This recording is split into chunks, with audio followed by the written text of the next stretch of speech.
End destination. Prices have settled slightly. As of Thursday morning, Urals is around $87 a barrel, and that cargo might be worth $65 million. Now, the Kuwait-side's destination in India also tells us something about who's buying this oil. India and China, largely. The red area is China, the brown, India. They've always been Russia's biggest customer, but India particularly has been under pressure. You can see this squeeze as the US demanded it stop buying the oil, until it issued a waiver that gives it a month exemption from sanctions, and that is a boost to New Delhi, which gets the oil, and Moscow, which gets the revenue. China, meanwhile, is using Russia to fill the hole left by Gulf exports. The Middle East accounts for around half of Chinese oil imports, and of course Iran, which was competing with Russia, along with Venezuela in the sanctioned oil market, both much less able to meet demand. Now, it's too early to calculate the long-term benefit to the Kremlin of this oil windfall. We can see the shadow fleet is still moving Russian oil, and having been under huge economic pressure, Vladimir Putin now finds himself able to profit from a crisis of America's making. Now, today marks 30 years since a gunman walked into a school in Dunblane in Scotland and killed 16 children and their teacher. It's the worst mass shooting in British history, but thanks to the work of anti-gun violence campaigners, it remains the UK's only mass school shooting. Well, Sky's James Matthews has been reflecting on the day when he was sent to cover a story that would change things forever. It was about 9:30 in the morning. I took a call from the news desk. They said there were reports that one person had been shot in Dunblane, which was a place that I knew. By the time I got to the phone, just minutes later to broadcast, that had changed to 12 people dead. And over the course of the day, the fatalities rose to 17.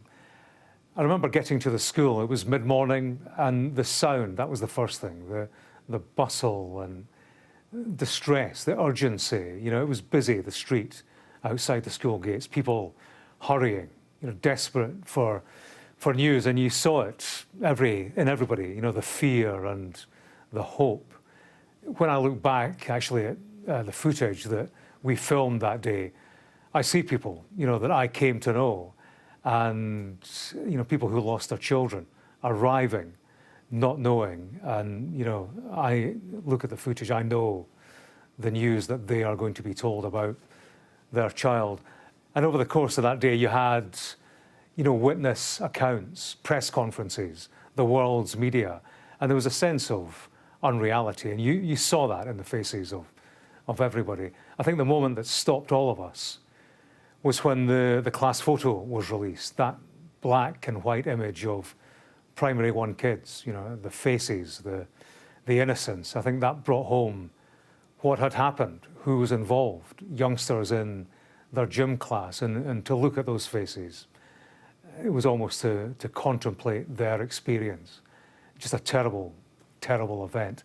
And Dunblane, from its darkest day, of course, it has moved forward. I've been back dozens of times, latterly, to celebrate Andy Murray's successes inside the Dunblane Centre, where there are displays that remember the youngsters who died.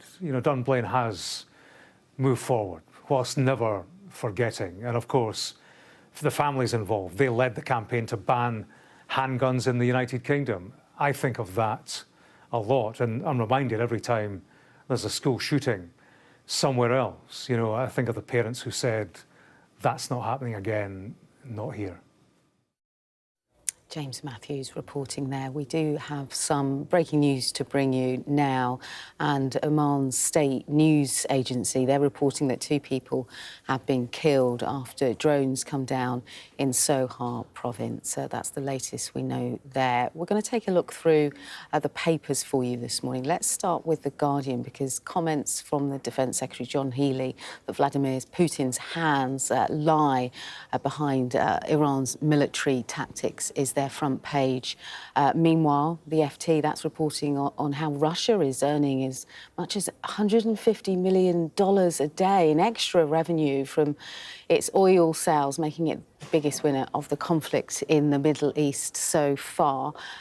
Elsewhere, a huge fire on a cargo ship is pictured on the front page, as you can see, of the Eye this morning. It's their lead story. As the UK, they say, are preparing to send ships to defend oil tankers in the Middle East.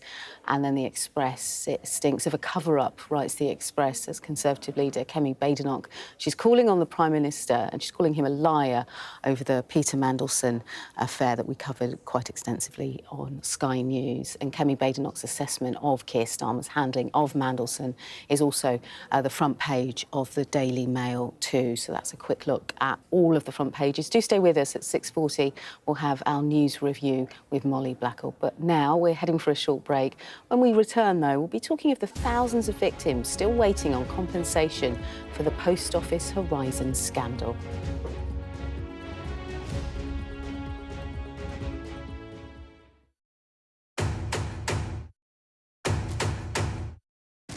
The cameras are poised here, there, everywhere. The day those present would never forget. First question, Sky News. Do you hate the thought of losing to him? I hate the thought of losing to anyone. Historic day here today. They are pushing forward. They dashed to the water.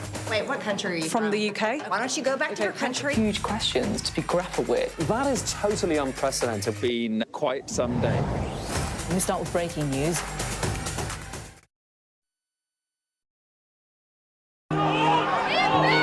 Mayhem in the Middle East, rippling in America's West. Get back! Get back! The resolve of these protesters is now being seriously tested. I saw police being forced or pushing young men and women to the ground as they made almost 100 arrests. None of this is a peaceful protest. I'm Martha Kellner and I'm Sky's US correspondent based here in Los Angeles. How are you feeling? I am angry. It is an anti-woman agenda. Will the cold affect your voters? Well, we have a lot of tremendous support, but it's nasty out there. Anybody else? Should the Defence Secretary and the Vice... Wait, what country are you from? The UK. Okay, we don't give a crap about your opinion and your reporting. Why don't you go back to your country where you have a major migrant problem? President Biden, do you trust President Xi? President Biden says that this meeting went well. He said real progress was made on a whole host of issues. Will your candidates win? I hope so. I think they will. I think they're great candidates. There's no doubt that Kamala Harris and her team are harnessing the power of social media. Do you think Kamala is brat? Kamala's brat. Are you scared? Yeah, we were scared. It was terrible. Strong wind, building tearing down. As them say, our God works, so we can't do nothing. The people here know that worse storms may well be on their way. Sky News, get the full story first. Free wherever you get your news. Ghislaine Maxwell has pleaded not guilty to all 6 charges against her. Mum, how are you feeling today? Jeffrey said, you answer to Ghislaine, you just don't cross her.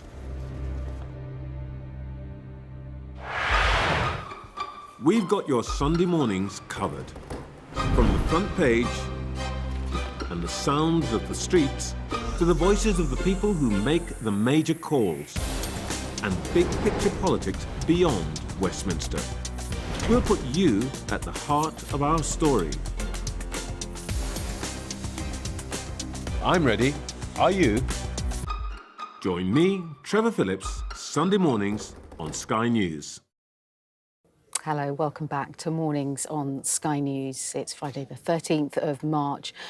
We've got a big story now. It's thousands of victims of the Post Office Horizon scandal. They're still waiting for compensation. A new report from MPs says redress schemes for sub-postmasters have several structural failings. Let's talk more about this story with our correspondent, Oliver Whitfield-Nearchich. This story has been described, Ollie, as one of the biggest miscarriages of justice the UK has ever seen. Yes, that's right, Leah. And 27 years on since those first wrongful convictions and prosecutions, we've still got thousands of these sub-postmasters who are waiting for the money that they are rightfully owed. Now, the Horizon technology that was used in post offices was basically totting up the numbers completely wrong, and then at the end of the day telling sub-postmasters that their balance was short of money. That then led to auditors going into the post office, taking those sub-postmasters to court because the post office had a fast-track scheme where it could prosecute people themselves instead of having to go through the CPS or getting the police involved. And it led to that around 1,000 people were wrongfully convicted and jailed. The Business and Trade Committee says that a lot of the people are still facing undue delays to the amount of money that they are owed. There is still inadequate offers that are being put forward, and that there are processes that are re-traumatising people that have already faced injustice. Just bear in mind that there are serious structural failings that have been found by this committee in relation to the multiple schemes that people have got to apply to. It often takes a lot of time. It's confusing for the people to go through as well.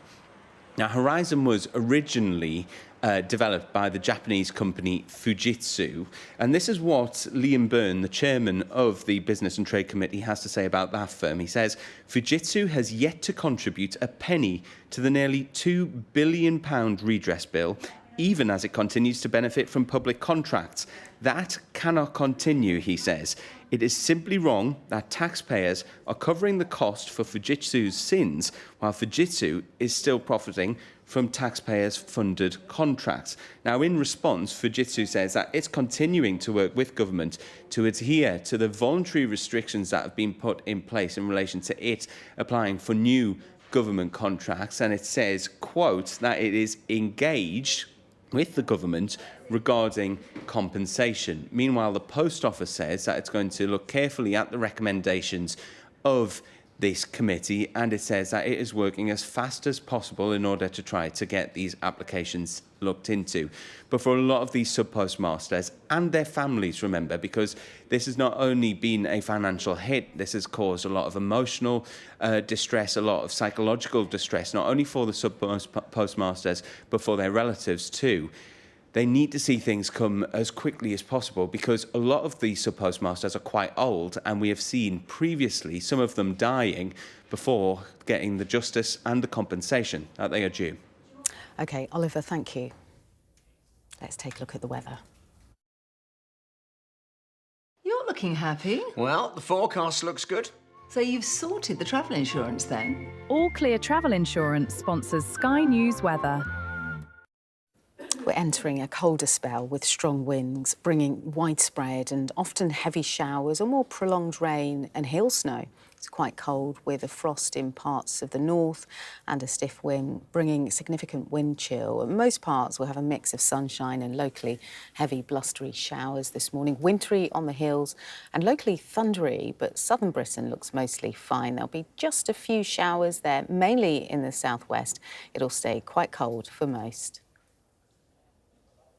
All Clear Travel Insurance proudly sponsors Sky News Weather. Well, still to come on Mornings, we're going to take you along on a police operation to disrupt drug gangs in England.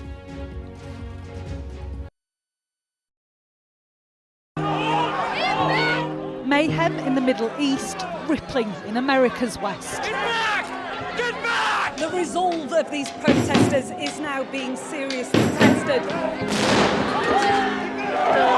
I saw police being forced or pushing young men and women to the ground as they made almost 100 arrests. None of this is a peaceful protest. I'm Martha Kellner and I'm Sky's US correspondent based here in Los Angeles. How are you feeling? I am angry.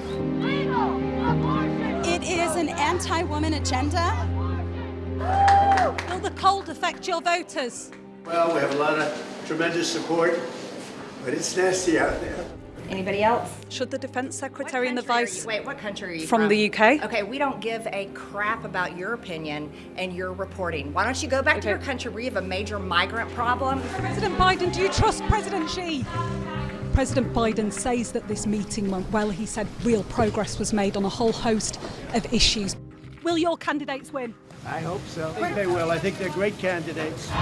There's no doubt that Kamala Harris and her team are harnessing the power of social media. Do you think Kamala is brat? Kamala's brat.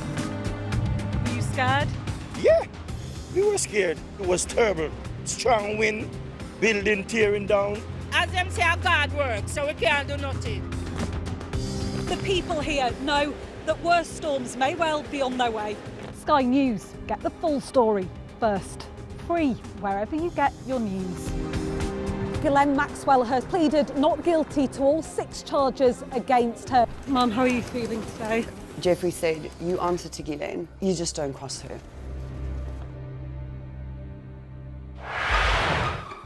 We've got your Sunday mornings covered. From the front page and the sounds of the streets to the voices of the people who make the major calls and big picture politics beyond Westminster. We'll put you at the heart of our story. I'm ready. Are you? Join me, Trevor Phillips, Sunday mornings on Sky News. More than 2,000 people were arrested last week as police stepped up efforts to disrupt criminal drug networks known as county lines. But the nationwide crackdown also highlighted how the gangs exploit the vulnerable, with almost 10% of those arrested being children. Our home editor, Jason Farrell, joined police on a raid. Officers in Hampshire Are you happy with what we are doing? up early to tackle a big problem. So what's happening here in Aldershot is being replicated in police forces across the country, an intensified effort to crack down on organised criminal networks. So what we have on the ground here is called the Enforcer, otherwise known as the Big Red Key, a not so gentle way of entering a property. Behind this door, a local drug user is allegedly helping a gang from London to prepare and distribute drugs from her home. There are roughly 24 known county lines in Hampshire. Phone numbers gangs use to distribute drugs, often exploiting the most vulnerable into their network. It's normally younger children, sort of in their early teens, late teens, who have been exploited by organised individuals to do their work for them and reap the rewards of that. Happening. Hang on. Police were hopeful more gang members would be here and get wind someone has fled a property nearby. Ultimately, just the woman is arrested. And it's time for the next member of the team to join the operation. His name is Major. He sniffs out the residue of Class A drugs amid the stench of weed and cat faeces. Officers also discover the driving licence of a London-based Iranian, sprinkled with white powder. There's a machete, Probably from World War II, a bayonet and a gun. Hampshire police will share their findings with teams in London. This is kind of the end part of it, rather than the people higher up that chain. Equally, what we gather here, yes, it's not the top people, but it all feeds into that investigation that they wouldn't necessarily have otherwise. Lucy, not her real name, used to be a link from London running drugs into Hampshire from the age of 12. I feel like I was very naive. And you were in a relationship with one of these guys? Yeah. And how old were you? Because he got you pregnant, didn't he? I was 13. 13 years old? Yeah. How do you feel about that now? It just breaks my heart, really. The week of police action across the country led to over 2,000 arrests, not everyone coming willingly. Around 800 children were safeguarded, with more than 300 lines being closed. But we've known about this problem for a decade. Are we any closer to beating it? Well, in terms of the impact over the years, county lines remains a serious problem affecting our communities, but we are seeing some encouraging trends. We're seeing the age at which children are involved in county lines go gradually up, which is welcomed. So levels of violence associated with county lines is down. With these lines disrupted, more will open. It's a cycle of addiction and violence that is tough to break. Jason Farrell, Sky News. Now, for plenty more on all of our top stories, including the mounting pressure on Prime Minister Keir Starmer following the release of the Mandelson files, make sure you check out our Cheat Sheet podcast with Anna and Kamali. And we heard Keir Starmer speak yesterday, didn't we? The files were released early this week. He said he took personal responsibility for his mistake in appointing Peter Mandelson as US ambassador, and he also reiterated his apology to Jeffrey Epstein's victims. But that's not going to silence the critics, is it, Kamali? Because the opposition really do feel like they smell blood here. The absence of the Prime Minister's own comments in this tranche of government papers is being highlighted. Kemi Badenoch is saying there's a lot of information missing. They're suggesting that that raises questions over whether the Prime Minister misled MPs when he told them that full due process had been followed. And if you scan the QR code, it's on the screen right now. You can listen to today's Cheat Sheet podcast in full. Now it's time to take a look at your sport.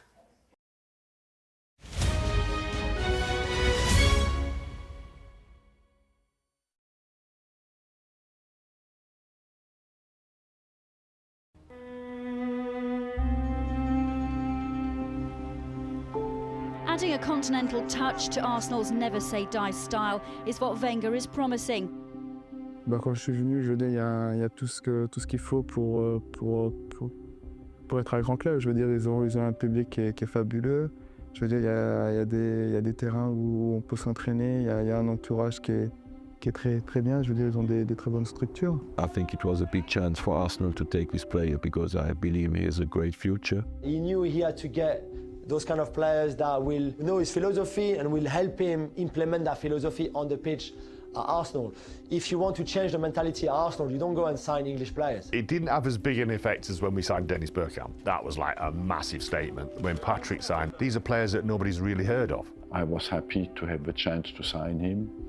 And overall, Patrick Vieira landed at Arsenal, but nobody knew that I was a manager. So at the start, he didn't play. So actually Remy Gard came in at the same time. Remy was an accomplished player, but also I think to give Patrick comfort that he wasn't alone, he wasn't the only French guy in the dressing room. So, and I think that worked well. Remy was a little bit more of a mature player than Patrick. Remy was great for Patrick because Remy spoke English, Remy was so smart, loved everything about London, would go to museums, go and take Patrick along with him. And Patrick was so young, all of this was new to him. They were not speaking well English at the start.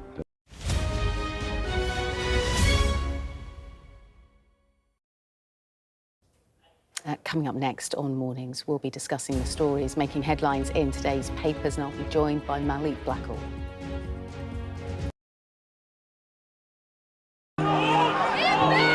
Mayhem in the Middle East, rippling in America's West. Get back!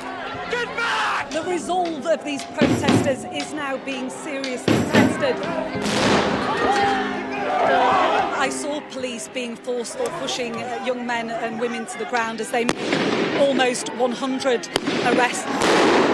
None of this is a peaceful protest. I'm Martha Kellner and I'm Sky's US correspondent based here in Los Angeles. How are you feeling? I am angry. It is an anti-woman agenda. Will the cold affect your voters? Well, we have a lot of tremendous support, but it's nasty out there. Anybody else? Should the Defence Secretary and the Vice... Wait, what country are you from? The UK. Okay, we don't give a crap about your opinion and your reporting. Why don't you go back to your country where you have a major migrant problem? President Biden, do you trust President Xi? President Biden says that this meeting went well. He said real progress was made on a whole host of issues. Will your candidates win? I hope so. I think they will. I think they're great candidates. There's no doubt that Kamala Harris and her team are harnessing the power of social media. Do you think Kamala is brat? Kamala's brat. Were you scared? Yeah, we were scared. It was terrible. Strong wind, building tearing down. As them say, our God works, so we can't do nothing. The people here know that worse storms may well be on their way. Sky News, get the full story first. Free wherever you get your news. Ghislaine Maxwell has pleaded not guilty to all 6 charges against her. Mum, how are you feeling today? Jeffrey said, you answer to Ghislaine, you just don't cross her.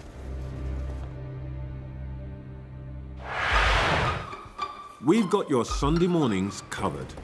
From the front page and the sounds of the streets to the voices of the people who make the major calls and big picture politics beyond Westminster. We'll put you at the heart of our story. I'm ready. Are you? Join me, Trevor Phillips, Sunday mornings on Sky News. The best thing about being a Sky News journalist? I'm going to take you behind the scenes here for Election Night Live. They have gone up and up. Big Sky News journalist. Ed Conway. Sky News, is anyone going to talk to us? Mortgage rates did go up very sharply during your time in office. Here it is. First off, just the scale of what we're looking at. Our data shows it's been happening. Question is, why it hasn't been stopped. I hope we haven't forgotten anything. Travel insurance, I tick that box. Yeah, but remember what you forgot last year. All Clear Travel Insurance sponsors Sky News weather. So we're entering a colder spell with strong winds bringing widespread and often heavy showers or more prolonged rain and hail snow. It's quite cold with a frost in parts of the north and a stiff wind bringing a significant wind chill. Now, most will have a mix of sunshine and locally heavy blustery showers this morning. Wintry on the hills and locally thundery, but southern Britain looks mostly fine. There will be a few showers, mainly in the southwest. All Clear Travel Insurance proudly sponsors Sky News weather. So it's time now to see what's making headlines in today's papers in our news review, joined by Molly Blackall, Global Affairs Correspondent at the iPaper. Very good morning to you, Molly. Great to have your company this morning. There is so much to talk about, but we'll start, shall we, with the front page of the Sun. Their headline, Brit base blitzed by Iran as the fallout and the retaliation from the Iranian military continues. Yeah, this is by my count the fourth near miss now for British troops in the region. Before this, we've seen the drone attack on RAF at Krateri in Cyprus. British troops came within 200 metres of a blast in Bahrain, 400 metres of a blast in Iraq, and now this. So what's happened is that overnight, so night before last, it will have been, at a base in Erbil, which is not a British, but it's a base housing Brits in northern Iraq, was struck by a number, we don't know how many, but a number of drones, and they did make impact. So there were no British casualties, but some Americans were injured, we believe not seriously, thankfully, but that's really alarming to hear. British teams were involved in shooting down some of these incoming drones. So they successfully shot down 2 of the drones, but many more did make impact. And I think what this shows really is that whether the UK likes it or not, it is involved in this conflict. You know, the UK has tried to take a position that it's working purely defensively. You know, it's tried to kind of stay out in many ways of Trump's war. We had Keir Starmer saying the UK doesn't agree with regime change from the skies and said that the US can only use its bases for defensive purposes. But nonetheless, its proximity to US military personnel in the region is putting a target on British troops' backs, and I think it shows, you know, whether Starmer likes it or not, UK lives are now at risk in this conflict. And the criticism of the government has been too slow a response. Yeah. The opposition, Kemi Badenoch, told Sky News earlier this week that it's too slow. Calling for him to, you know, be more decisive in making these decisions.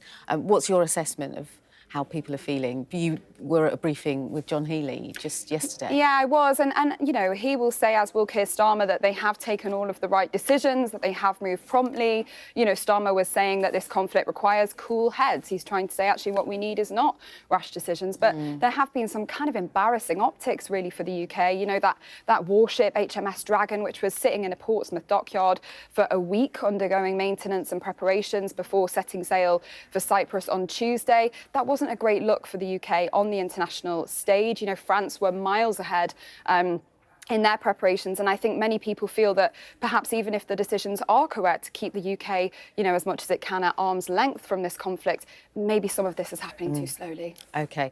I wanted to focus on, it's a double spread in the Times now, because with war, there's civilians that are caught up in the middle of this. And it's a really fascinating story and narrative about women caught up in the war, and they speak to one mother, Mehdi is her name, and she said, you know, I'm not scared about the bombs. I'm not even scared about the Revolutionary Guards stalking the streets day in and day out. What she's scared about is the silence since the war began, because her son was taken during protests earlier this year, and she's terrified that once this war comes to an end, once the fighting stops, actually he'll be killed, be persecuted. They'll execute him, she says. So it's almost been 2 weeks. The picture there itself will just show you the destruction and devastation. We also heard, obviously, on the second day of the war, of that school. We got details, didn't we, the day after that school that was, you know, bombed, that strike that killed 165 people, many of them just schoolgirls with their books and their pencils and their book packs, heading to school to have some kind of normality in an already very difficult situation in Iran, where inflation's so high. You know, getting simple ingredients like bread and milk is a huge expense to people. We've got a wonderful commentator, Tara Kangalu, who has been giving us day in, day out a real insight into how people are feeling. She's the author of The Heartbeat of Iran. And I just thought, let's just take a moment, because people are fearing, aren't they, Mujtaba Khamenei? We heard that written statement from him yesterday. And so the outlook for many people, the outlook for this woman that we can see there, it's so uncertain. It is. And I think it speaks to the kind of complexities and the nuance really involved in this conflict, because on the one hand, the scenes that we're seeing from, you know, the strikes from Trump and Israel in Iran, and then Iran on the rest of the region, are horrific. As you mentioned, the girls' school in Minab, you know, about 100 children, they think, killed. Just horrifying. I mean, unfathomably horrifying. But at the same time, you have people like the Iranian diaspora in the UK. We saw celebrations on the streets of London about the fact that the regime might finally be cracking. And I think both of these things can be true at once, you know, that people can be horrified by these scenes, but also hope for regime change. In Iran, I mean, as you said, you know, people have been suffering under this regime for such a long time. Earlier this year, you know, we saw thousands of people massacred on the streets as they protested against the regime. And I think few will mourn, you know, the loss of that regime. But obviously the process that is going about to potentially topple it is bloody and is protracted. And I think also, you know, even if there is hope for a different Iran, any kind of conclusion to this conflict, you know, whatever leadership that leaves in Iran, still feels, sadly, a very long way off. Well, the leadership in Iran are saying, aren't they, Molly, and it's the focus of the eye now, this double-page spread, are saying that we will choke the Strait of Hormuz. We will not let a single litre of oil through, and that's their bargaining tool at the moment, because whether they're depleted on missiles and weaponry, what they can do at the moment is cause huge pressure in that hugely important passage. Yeah, you're exactly right. This is Iran's kind of key leverage, almost, even as its missiles, you know, are not going to compete with the likes of the US and Israel. This is its kind of key card here. So this is all about the Strait of Hormuz, which is a key shipping lane in the Middle East. It's about 20% of the world's oil and gas travel through it. So it's hugely important for the global economy. And Iran has effectively figured out that if it tries to sort of choke shipping in that strait, it can have a huge knock-on effect on the global economy and on the oil and gas prices and the energy bills that people will be feeling all over the world. So this is all kind of coming after what Healy said yesterday, and the Defence Secretary. He was being quite coy about what the UK may do next. You know, unsurprisingly, they're not revealing huge operational details, but he did say that he is discussing with military planners and also with the UK's allies potential action to try and protect these ships in the Strait of Hormuz and get that traffic flowing again. There's different ways that they could do this. He did note that the UK already has autonomous mine-clearing vessels in the Middle East. So they're effectively drones which can scan to try and find mines in the sea, which Iran has been accused of laying to block passage. There's also discussions that further warships could be sent. The HMS Dragon is already on its way, but France has explicitly said that it's considering sort of a bolstered warship presence to try and facilitate some of that passage. So some of this, I think, is about the UK trying to rectify its image on the global stage after seeming quite slow in its response to this, looking like it's got options on the table. But I think some of it is an acknowledgement, as Healy said yesterday when we were with him in military headquarters in Northwood, that this conflict does not just cost civilian lives in the Middle East, it also hits people in the UK, you know, in their pocket. And, you know, actually, what we're also not talking about is those seafarers that are essentially stuck. Yeah. They can't get off, they can't contact their family, they can't hug, you know, relatives. Uncertainty of what might be coming next for them too is a huge part of all of this that I don't think has been talked about enough. Yeah. OK, look, I wanted to go on to another story now, and it's in the Mirror, and it's all about posturing by Kim Jong-un and his daughter. I think that's going to be... It's nuanced, isn't it? Because in North Korea, they don't have this kind of usual passage, a clear passage to say who will be the successor. But there have been numerous sightings of Kim Jong-un with his daughter. This latest one, Molly... Yes. They were at a shooting range. It's almost like James Bond-like in its image, you know, the two of them with their leather jackets and their pistols on a firing range. So, yeah, Kim Jong-un's daughter is only 13 and she's already being tipped to be the successor to her father as the leader or the dictator of North Korea. And they've been very carefully managing her public image and really starting this so early to kind of position her in the limelight and set her up. I mean, who knows really what will happen with North Korea? It's a very opaque place, very difficult to know what's going on, and the images we get are very tightly controlled. But it certainly looks like a teenage girl is being set up now as the successor to Kim Jong-un. Yeah, I think it's really interesting, isn't it, what we are being shown, what we are allowed to see. Yeah. Also, what was really interesting for me was tourism within North Korea, how that's been opened again recently to very restricted parts of the country, but interesting one to watch. Another story that I wanted to bring everyone, this is about mental health and the jump in numbers of people heading to GP surgeries to report that they're suffering from mental health.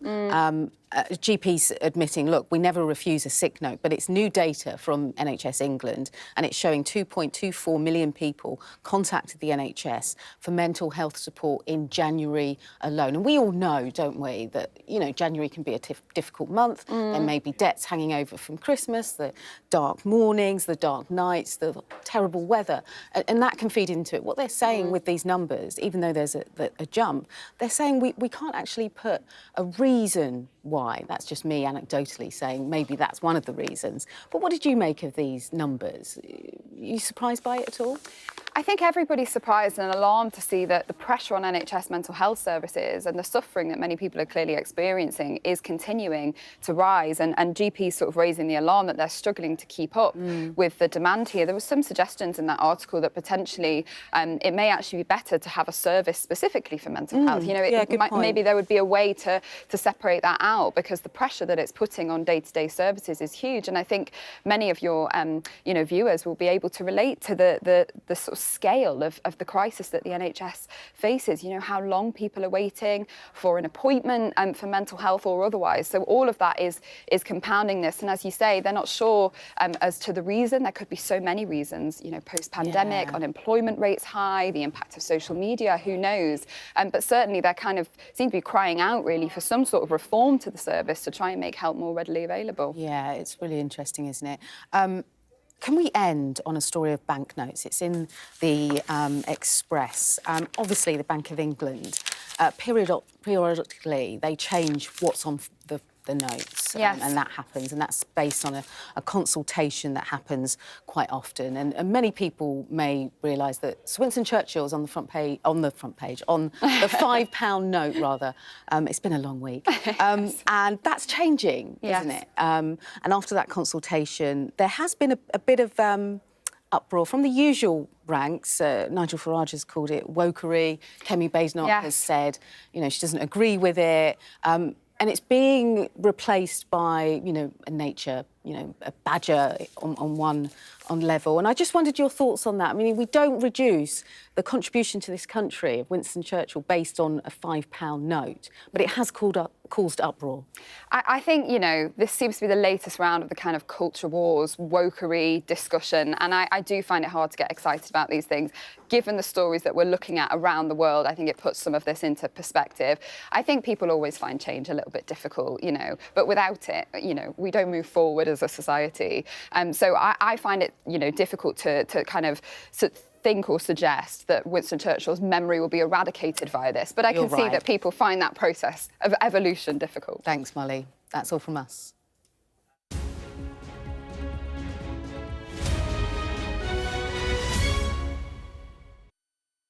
What's the best thing about being a Sky News journalist? Who's funnier? Being a Sky News journalist. A special edition of The World with me, Yalda Hakim. Pakistan has the right to respond. You're like, what? A historic day here today. Congratulations, this is a huge moment. But what happens now? The best thing about being a Sky News journalist? They call him the king of the jungle. Being a Sky News journalist. Yusra Al-Baghir has this report. And this is what's left of it. As a woman of colour, how did the Harris campaign speak to you? People risk their lives to speak to us for this report. Mr. Zuma, Sky News. We're trying to see as much as we can.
Hello and a very good morning. It's 7 o'clock. This is Mornings with Jones and Melbourne. I'm Anna. And I'm Kamali. Thanks for starting your day with us. Here's how we're looking. The US will temporarily allow the sale of Russian oil as it lifts sanctions in an effort to bring down prices and steady global markets.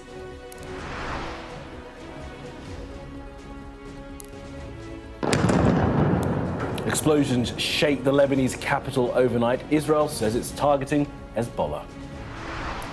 An Iranian missile hits northern Israel. More than 30 people are wounded. Well, the internet blackout in Iran means that families there are struggling to contact their loved ones. Plus, remembering Dunblane, Britain's worst mass shooting 30 years on. We speak to the brother of a 5-year-old girl killed in the atrocity.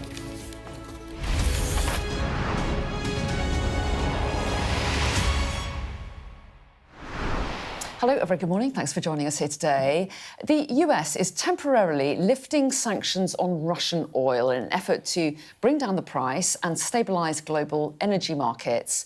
For the next 30 days, countries will be allowed to buy oil belonging to Moscow that's currently stranded at sea. Well, our colleague Wilfred Frost spoke to the US Treasury Secretary Scott Bessent before that announcement and asked if he regretted that Russia is benefiting from the US-Israeli war. The Russian barrels are on the water, and it is a quick source of for the Indian refineries. The other way to think about it is those barrels are going to end up in China anyway. But is it a shame that Russia benefits? Sorry, again, that it is unfortunate, and we hope that it will be in a micro period that they will benefit. So let's take you through the latest developments overnight now.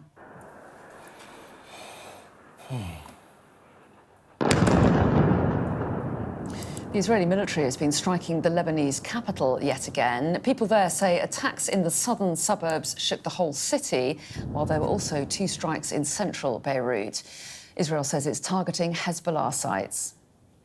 Well, Israel also announced an extensive wave of strikes on Tehran, with air defences activated over the city. It comes as the new supreme leader there has vowed to keep up the attacks and avenge those killed during the war. Well, meanwhile, more than 30 people have been injured in the village of Zarzir in the north of Israel after a hit by an Iranian missile. State media is reporting several people have been taken to hospital. Well, rescue efforts are underway after an American military aircraft crashed in Iraq. Now, US Central Command say that the incident was not the result of hostile nor friendly fire, but that's been contradicted by an Iranian-backed armed group in Iraq called the Islamic Resistance, which posted this statement on Telegram. It reads, "It targeted, with appropriate weapons, a second KC-135 belonging to the American occupation in western Iraq during the past 24 hours. It says its crew managed to escape after it was hit, and it made an emergency landing at one of the enemy's airports."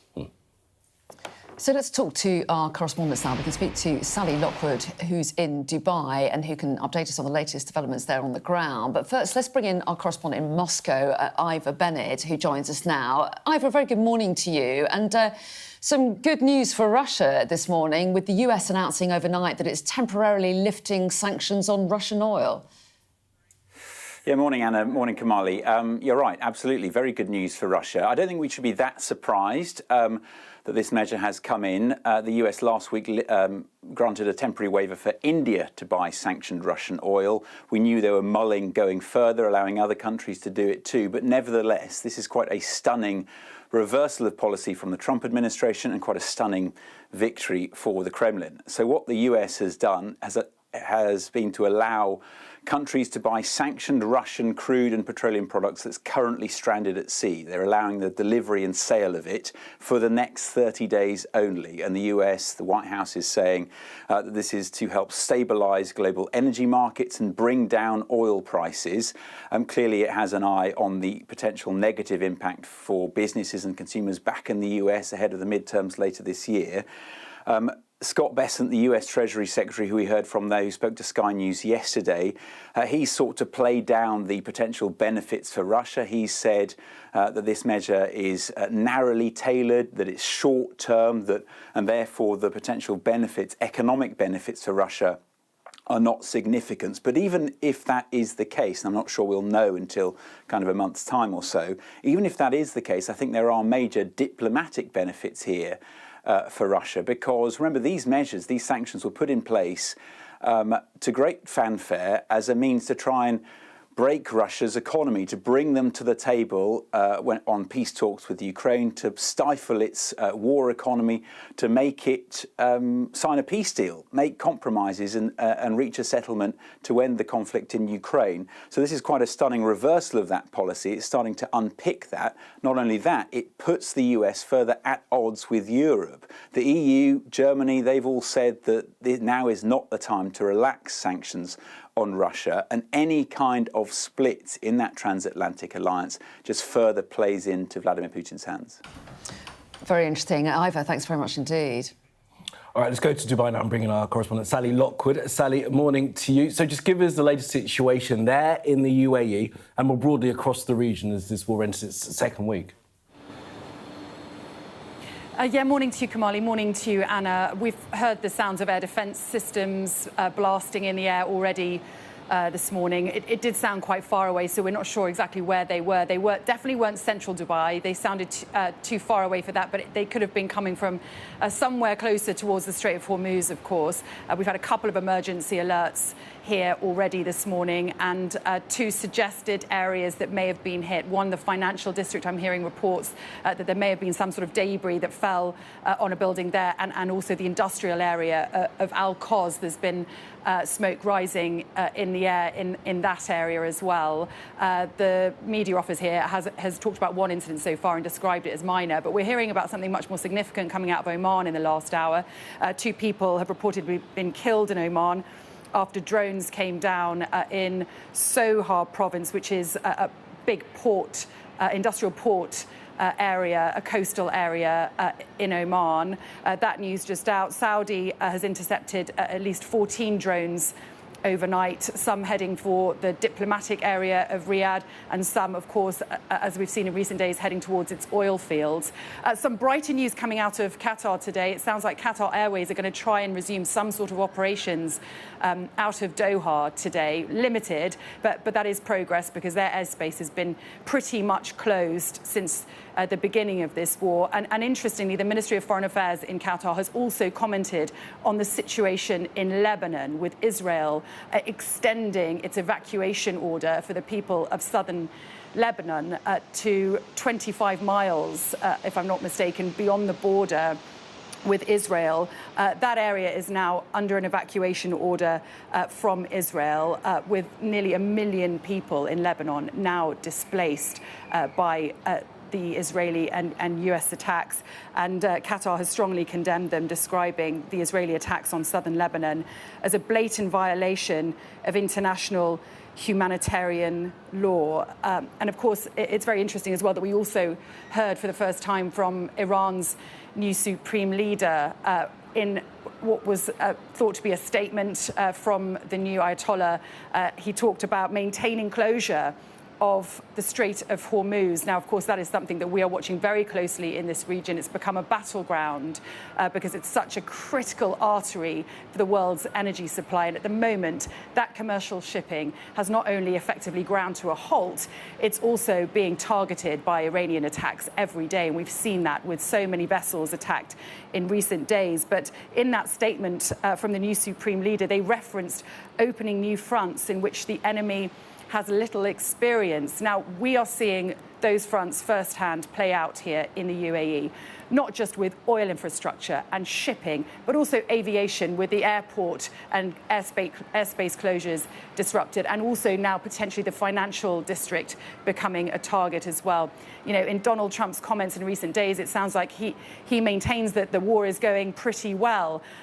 We've seen those videos from the White House depicting it as something like a video game. But for people here, as we go into a 14th day of this conflict, it's very much real life. It certainly is. All right, Sally, for now in Dubai, Ivor in Moscow, more from you guys throughout the day here on Sky News. Now, even before that announcement about the lifting of sanctions, Russia was already benefiting from a surge in the price of oil. Here's Paul Kelso to explain how Vladimir Putin could be the winner of the conflict in the Middle East. We've been talking a lot about oil tankers in the context of the Iran war and the closure of the Strait of Hormuz. I want to talk about different tankers like this one.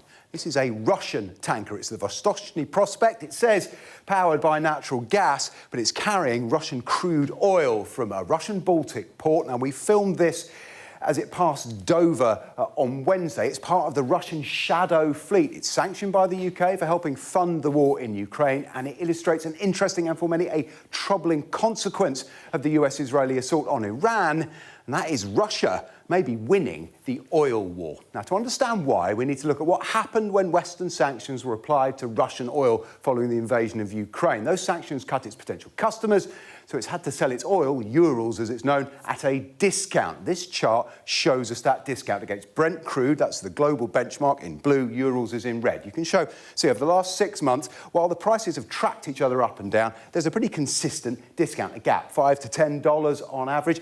Actually, it widened towards the end of last year and the turn of this, when, among other things, the US put India under pressure to stop buying Russian oil. But since the start of the war, look what happened. As the price spiked of both oils, the gap disappeared completely. In fact, at one point, Urals passed Brent. All of a sudden, Russian oil, which is plentiful and not restrained by the Strait of Hormuz, is in demand, and that is good for Kremlin revenues, which ultimately fund the war. Now, this shows us the value of Russian daily average crude exports going back to the start of its war on Ukraine. And as sanctions have tightened, it's taken a while, but those revenues have declined, down 18% in 2025. That's despite the volume of oil they're selling remaining pretty constant. But again, let's look at the last couple of weeks. That revenue has risen 17% as the price has soared. Now, we can look at this another way. Last month, we went into the channel to intercept some of those shadow fleet tankers. One of them was the Kusai, which we caught up with off Dover. It's 250 metres long with a capacity of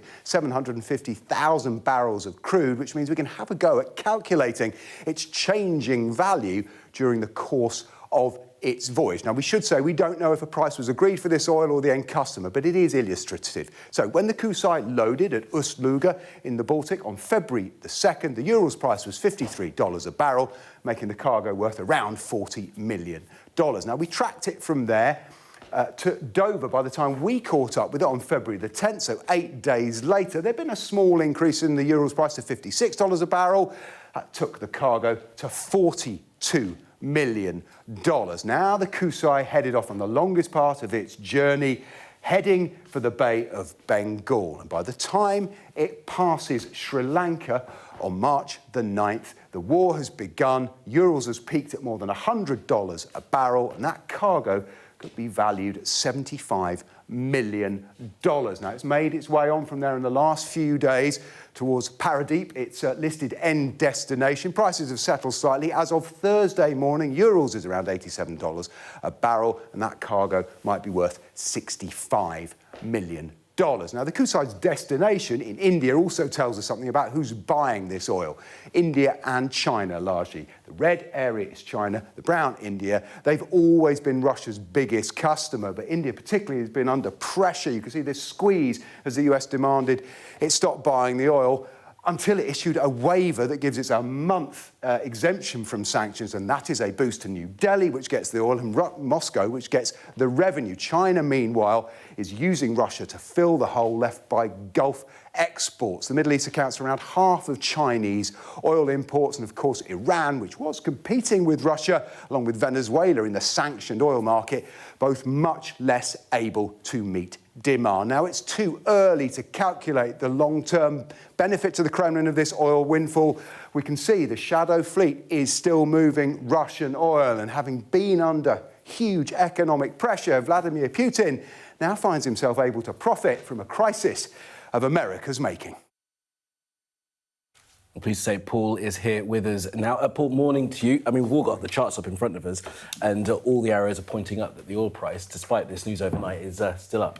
Yeah, and this was clearly a response from Scott Bessent and the US to the sensitivity around the price spike for American consumers. Ultimately, one must believe, when we've been bouncing around $100 a barrel this morning, despite that announcement, that they would be easing the sanctions on Russian oil. And what we were just talking about there in that screen presentation, what Ivor was talking about earlier, was we in a position where there was a genuine squeeze on the Kremlin, perhaps economically for the first time in the 4 years of this war.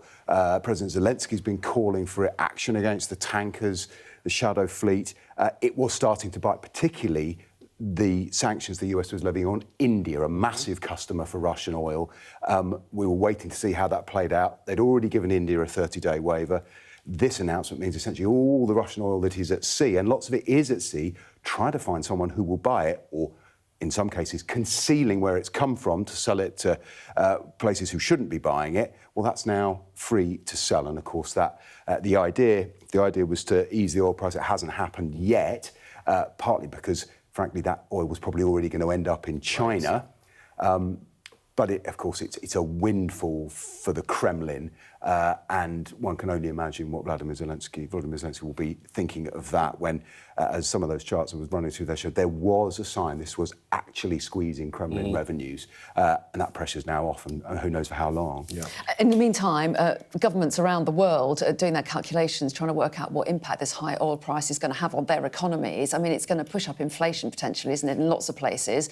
What about the UK? Because we've just had the latest growth figures, haven't we, for the economy? Yes, we have. And usually these perhaps might be a little bit higher in our running orders, but the economic terms are being set elsewhere at the moment. They're being set in the Gulf, aren't they? But GDP has been announced. This is for January. The rolling 3-month average, I think we can show you the chart for this, in the 3 months to January, the economy grew by 0.2%. That's up from 0.1% in the 3 months to December. Actually, the month alone of January, growth was flat, but there's also been a revision upwards actually in the 3 months to November, which has, I'm not sure it's come through on our chart. Yeah, that's the old number. It's actually, the economy was level. So it's a bit of tepid growth. What's driving it? Services is up, manufacturing is up, but construction continues a long term in these figures decline. There's trouble in the construction sector. That's a massive impact on the government's ability to build houses. These numbers are for January, of course.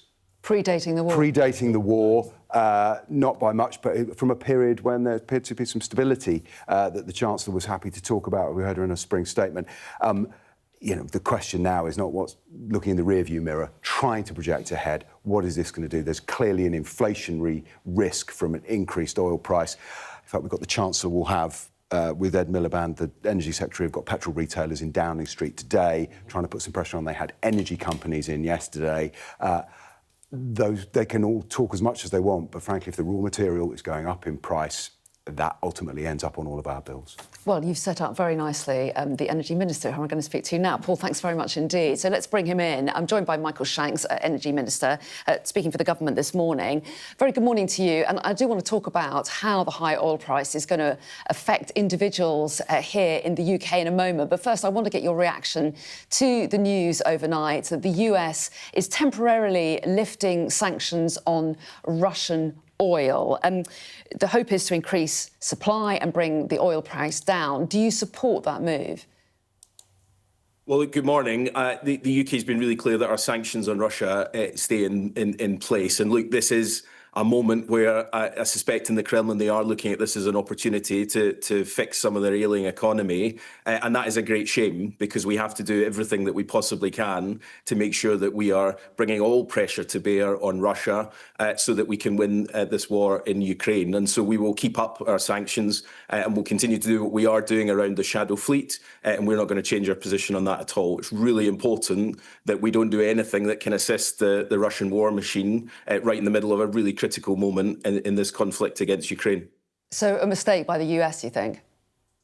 Look, I'm not going to be drawn on what the US government does. That's their decision. I've been really clear the UK government will not be lifting its sanctions here. We see them as a really important part of our measures and working collectively across Europe to make sure that we are putting pressure on Putin at this time. That's not going to change. But of course, we're also working internationally with the US on what more we can do around the oil supply. That's why there was the coordinated action from the IEA on global stocks. That's a really important step. We're working closely with the US and with our allies around the world to try and deal with what the IEA has called one of the most volatile periods in history for oil around the world. We're doing everything we can. Yeah, and it all comes down to this chokehold that Iran has over the Straits of Hormuz, where so much of the world's oil is transported through.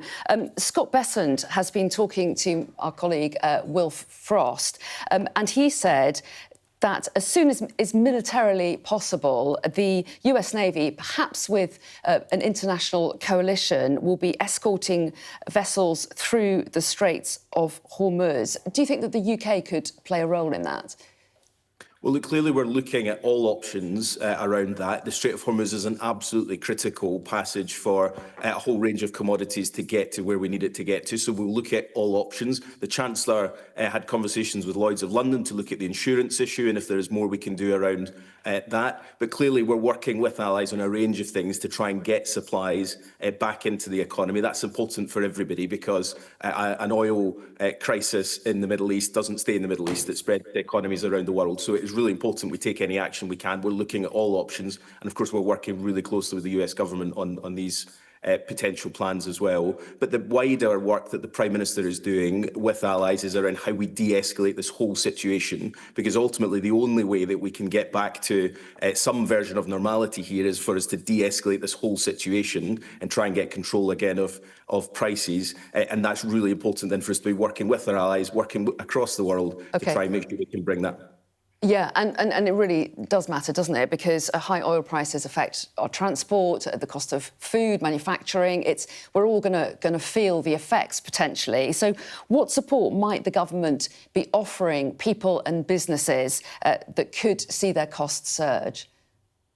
Yeah, look, really importantly, we recognise the impact this is already having on households. It will be a concern to households and businesses. That's why the government's been taking action to look particularly at pricing in the first instance. So, been really clear with the Competition and Markets Authority that we won't stand for any profiteering or price gouging. We've repeated that message today. Fuel companies will be coming into Downing Street today to have conversations with the Energy Secretary and the Chancellor. We're really clear that the cost of living is the government's #1 priority. And although this situation clearly makes some of these things more difficult, we're not going to be deterred from our #1 priority. And so we will do whatever we can to make sure prices are fair, that consumer protections are in place, and that we're doing whatever we can to bring down the cost of living. And it is really important to say that because of action this government's taken from April, the price cap will come into force, which means for 3 months, regardless of what's going on in the world and all the uncertainty that is there, energy bills will be capped. And that is really important because of the decisions we've taken, bills will fall. But not for those who use heating oil. That's not covered by the energy price cap. So what help will there be for those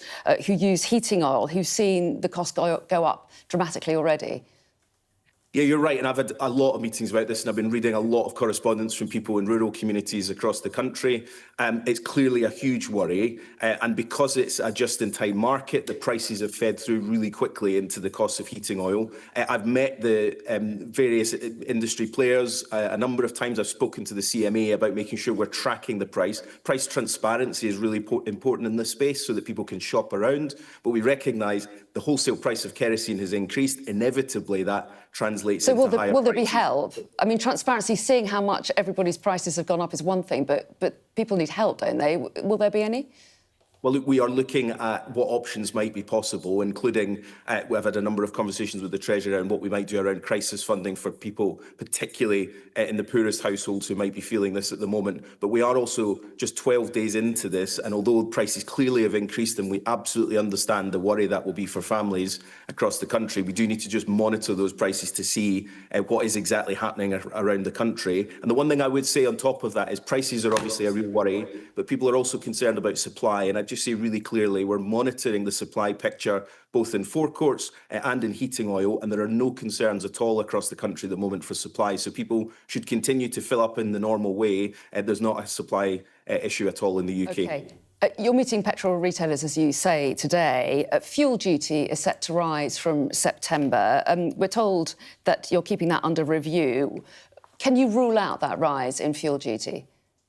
Well, it's worth just saying in the budget last year, we froze fuel duty until September. That was a conscious decision. It would have risen on Tory plans that were left to this government. We made the conscious decision not to do that. We'll obviously keep this under review as we lead up to September, and it's a matter for the Chancellor at the budget. But we'd also be really clear, it's frozen at the moment, so fuel duty will not increase. And no matter what the political noise might be from Reform and the Tories trying to make this into something now, fuel duty is not increasing until September. It's due to rise then in September, isn't it? And don't people need some certainty and some reassurance, especially given that you have said several times in this interview and have said since coming into office that looking after consumers is your number one priority and the cost of living? You're right, it is our number one priority because we realise that for years now people have been hurting from an affordability crisis. That's why we took really concrete action in the budget to bring money off people's bills. More than £100 will come off energy bills in April because of a conscious decision to raise taxes on the wealthiest in order to bring down energy bills for people across the country. That was a decision opposed by the Tories, but it was a really important decision because we recognise that energy costs are far too high. I'd also say the lessons you take from moments like this is what is the long-term change that's necessary to make sure we're protecting consumers in the long run. The answer to this current crisis is for us to move even faster away from fossil fuels so that we don't every few years keep coming around this cycle of crisis that it's consumers across the country who pay the price for. The Clean Power mission we've got as a government is around how we protect households in the future, bring down bills for everybody. That's the lesson you learn from this conflict, not doubling down on fossil fuels. I just want to ask you one quick question about the appointment of Peter Mandelson, because the Tories are today suggesting that there's been a cover-up around the Mandelson files. They say that the Prime Minister may have broken the ministerial code. They say that he told the Commons that full due process was followed in the appointment of Peter Mandelson, but the files suggest that it wasn't. What's your reaction to that? Well, look, there's been no cover-up at all. Downing Street is releasing the documents. Unfortunately, there are elements of those documents that currently, because of the Metropolitan Police investigation, not everything has been published, but it will be. We will comply with exactly what we said in Parliament we would comply with. The Prime Minister has been really clear and again repeated yesterday that it was a mistake to appoint Peter Mandelson, and he's apologised for that. What we're now doing is improving the vetting process so that this can't happen again. But we've been really clear, we've been transparent, and the documents will be published. But a number of them obviously are currently part of a Metropolitan Police investigation, and we don't want to do anything that would jeopardise that investigation into Peter Mandelson. Well, Michael Shanks, Minister for Energy, we appreciate your time this morning. Thank you very much indeed for joining us. Thank you. I thought it was a very interesting interview with the Minister there, saying that the UK is going to keep up its sanctions on Russia, not following the US. Any decision, he said, for the US to lift sanctions is entirely for them, it's not on the UK government. He wouldn't be drawn into criticism of them. He would not. So that was their call and the UK was making it. But again, it's another line of difference between us and the Americans on that. And I thought, interestingly, you talked about crisis funding for the poorest potentially being considered going forward if this oil price shock continues and people are really struggling to heat their homes. Yeah, and I think there is a certain amount of pressure, certainly amongst some Labour MPs as well, who represent rural communities, about those who have heating oil. You might be watching at home and have that in your house yourself and are worried about the rise in costs. So, but nothing concrete as yet. Not yet. The sense of things are being considered looking at options. we're looking ahead to it. Absolutely. We'll keep you up to date with any developments if they come through on that. All right, well, stay with us, because coming up next, we're going to continue our coverage of the war in Iran, and we're going to hear a bit more of Wilf's interview with US Treasury Secretary Scott Bessent.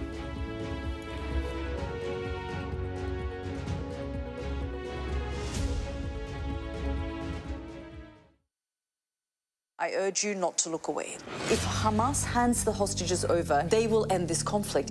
The world has been watching. Good to see you again. How are you? Did she say how he was? The conditions are awful. The jets were ordered to come back. Historic day here today. How will you respond if India does launch airstrikes? They'll be all out to war.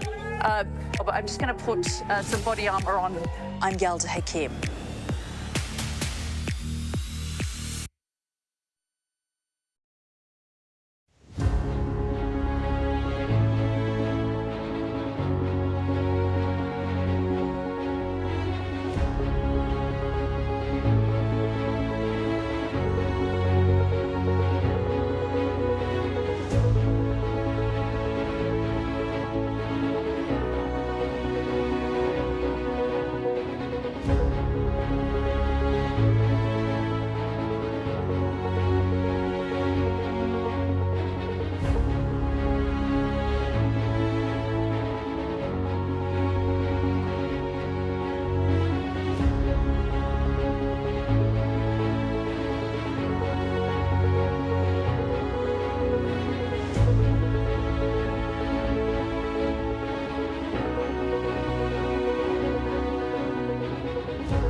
Let's get more now from our interview with the US Treasury Secretary. Scott Bessent has told Wilf that he's looking at forming an international coalition to safely escort ships through the Straits of Hormuz. Yeah, it's part of the American effort to try and reopen the channel, which had been effectively closed since the US and Israel launched their war.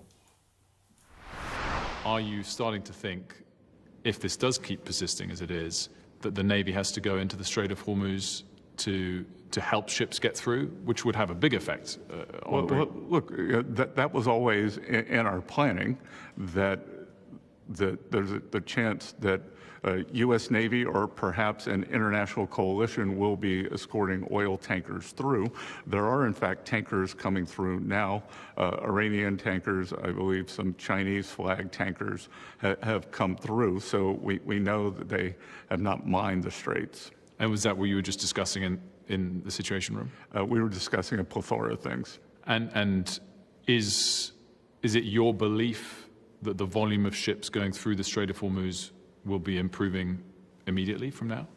It is my belief that as soon as it is militarily possible, the U.S. Navy, and perhaps with an international coalition, will be escorting vessels through. And that came up just now in the Situation Room? Your words, not mine.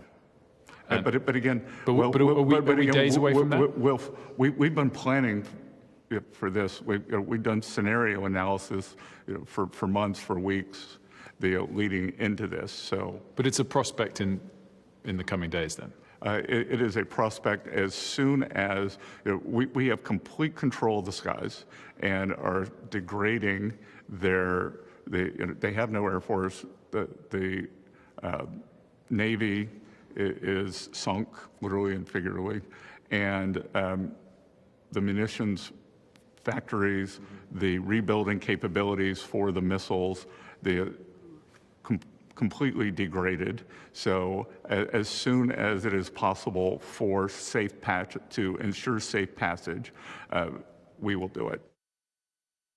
And we're going to speak to Wilf and hear more of that interview throughout the day, and we're going to speak to him in the next hour. Yeah, really interesting stuff, yeah. Absolutely. Well, look, today is 30 years since a gunman walked into a school in Dunblane in Scotland, killing 16 kids and their teacher. It was the worst mass shooting in British history. But thanks to the work of anti-gun violence campaigners, it remains the only mass school shooting in the UK. Sky's James Matthews has been reflecting on the day when he was sent to cover a story that would change things forever. It was about 9:30 in the morning. I took a call from the news desk. They said there were reports that one person had been shot in Dunblane, which was a place that I knew. By the time I got to the phone, just minutes later to broadcast, that had changed to 12 people dead. And over the course of the day, the fatalities rose to 17.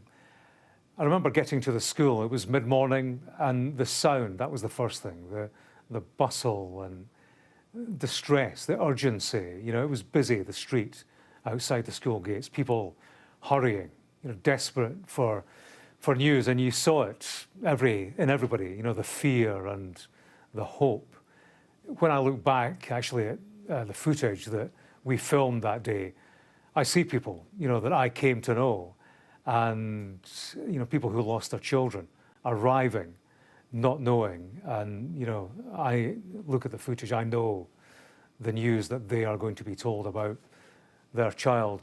And over the course of that day, you had, witness accounts, press conferences, the world's media, and there was a sense of unreality, and you saw that in the faces of everybody. I think the moment that stopped all of us was when the class photo was released, that black and white image of primary one kids, the faces, the innocence. I think that brought home what had happened, who was involved, youngsters in their gym class, and to look at those faces, it was almost to contemplate their experience.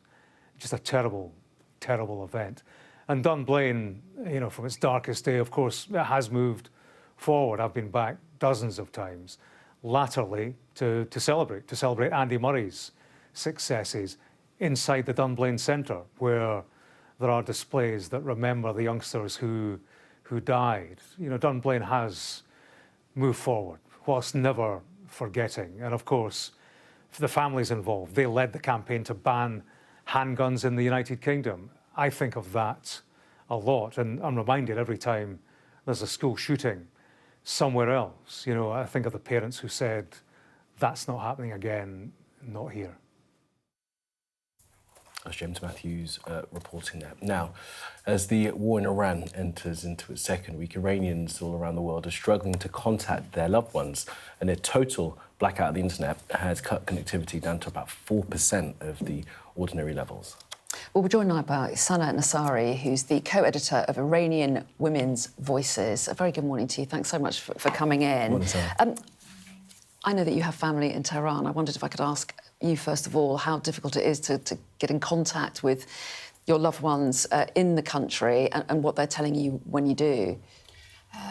Thank you for having me. I do have families in Iran, and my dad is all alone at the moment at his house in Tehran. We managed to contact him once for 1 minute, and he was safe so far. He managed to survive the 8-year war between Iran and Iraq in 1980s, so I hope that he survived this war as well. And to be honest, this is the least price that we people in diaspora are paying. People in Iran are paying the ultimate price. And considering the internet blackout, they don't have even the chance to narrate what they are going through at the moment. Sana, talk to us about how people in the diaspora are feeling now at this point. Well, we're 2 weeks into this war. Think back to the beginning of the year when there were protests on the streets and there was that hope that something was about to change. I mean, can you reflect for us on sort of that period of time, what you heard from the Americans and where we find ourselves now, and as it seems as if this regime is going to stay in place? Actually, at the beginning, there was people were really happy. People that were in the street because they tried for almost half a century to express their demands, but this regime denied every demands that they had, almost every demands that they had. So they were happy at the beginning, but there are a few concerns regarding the possibility of fragmentations and the civil war, and but I believe that either agreeing or disagreeing with this war, we should try to at least understand the people who were chanting for the change in Iran and who were willing to have internationally intervene for the situation in Iran.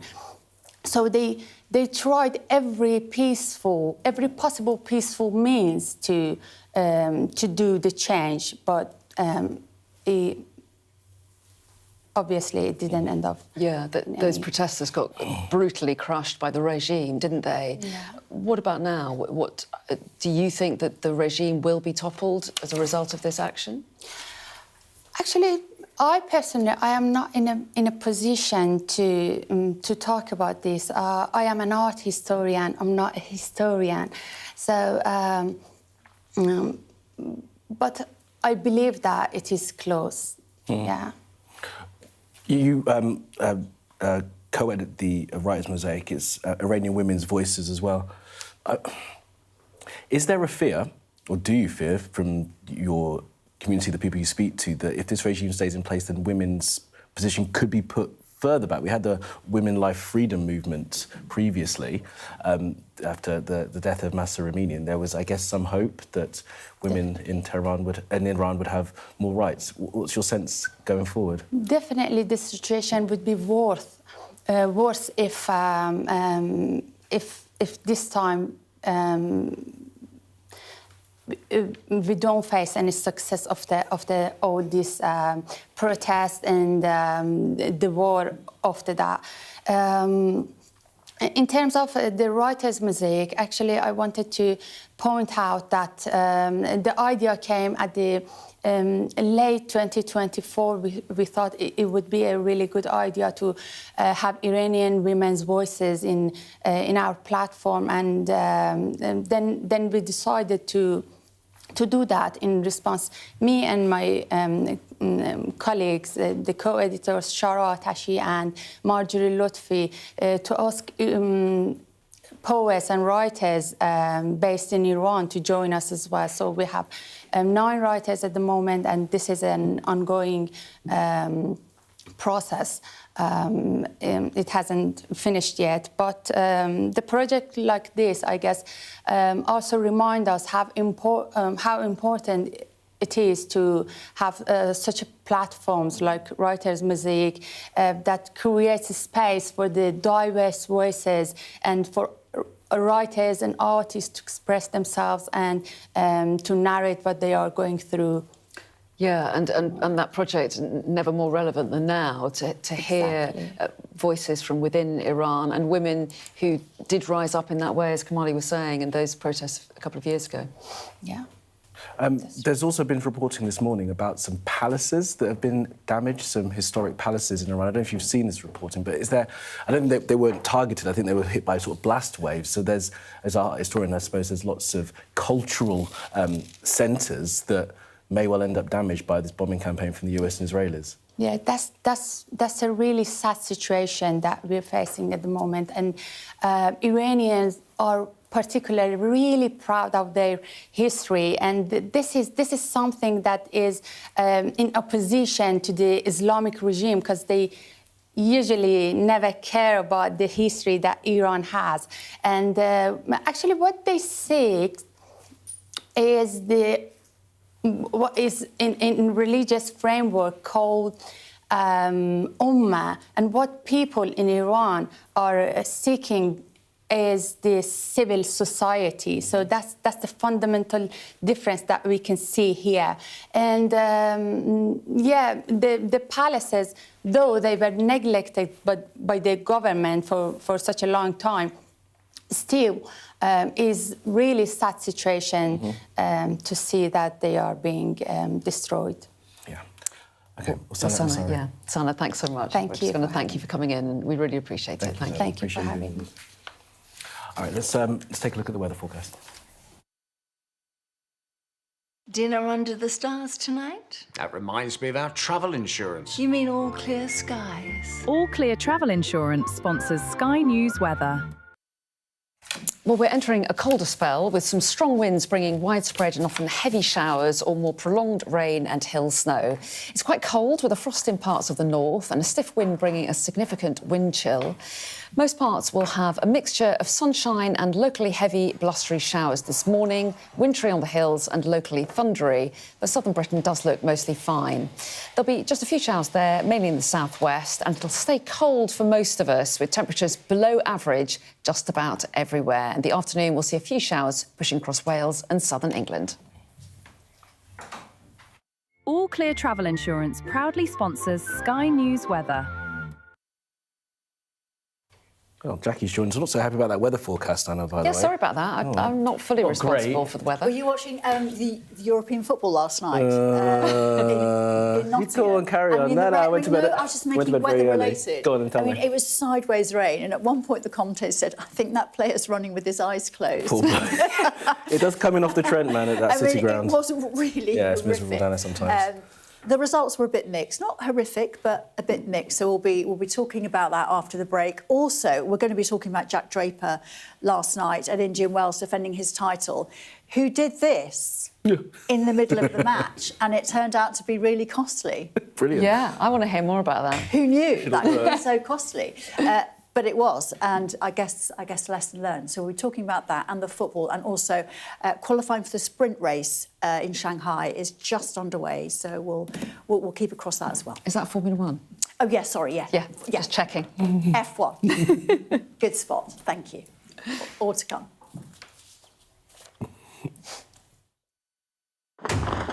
We're trying to see as much as we can. We're in an area that's just been reclaimed. Mr. Zuma, Sky News. People are directly protesting. The whole neighbourhood is rallied around her.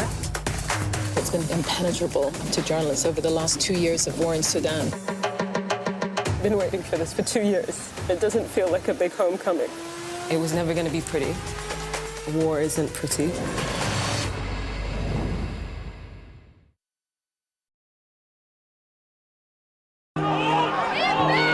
Mayhem in the Middle East, rippling in America's West. Get back! Get back! The resolve of these protesters is now being seriously tested.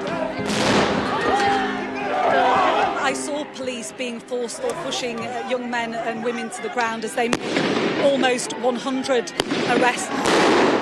None of this is a peaceful protest. I'm Martha Kellner and I'm Sky's US correspondent based here in Los Angeles. How are you feeling? I am angry. It is an anti-woman agenda. Will the cold affect your voters? Well, we have a lot of tremendous support, but it's nasty out there. Anybody else? Should the Defence Secretary and the Vice... Wait, what country are you from? The UK. Okay, we don't give a crap about your opinion and your reporting. Why don't you go back to your country where you have a major migrant problem? President Biden, do you trust President Xi? President Biden says that this meeting went well. He said real progress was made on a whole host of issues. Will your candidates win? I hope so. I think they will. I think they're great candidates. There's no doubt that Kamala Harris and her team are harnessing the power of social media. Do you think Kamala is brat? Kamala's brat. Are you scared? Yeah, we were scared. It was terrible. Strong wind, building tearing down. As them say, God works, so we can't do nothing. The people here know that worse storms may well be on their way. Sky News, get the full story first. Free wherever you get your news. Ghislaine Maxwell has pleaded not guilty to all 6 charges against her. Mum, how are you feeling today? Jeffrey said, you answer to Ghislaine, you just don't cross her.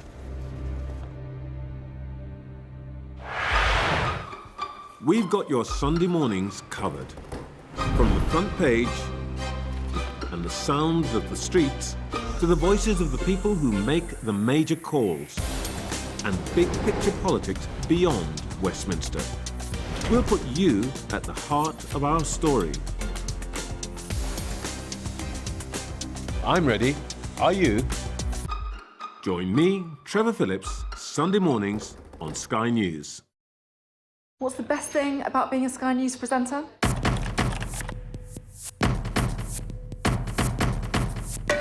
We've done the work and the reading, so you don't have to. Being a Sky News presenter. Hello and welcome. Westminster, the heart of British politics. I'm so sorry about what happened to you. So what on earth is going on? It's not true. Can I tell you what I think? It's really unusual. Mornings with Rich and Frost. Let's crack on. Let's get started. All right, JB is still with us. So, Jackie, go on, talk about Forest Lane. You must. No, do you know, no, let's start on a positive. Let's talk about Aston Villa. Let's do that. Because Aston Villa, I mean, the Europa League last night, the Champions League earlier in the week was a bit of a disaster, really, for British clubs. And last night, it was a real mixed bag, I would say. There were 3 in action. It was a mixed night.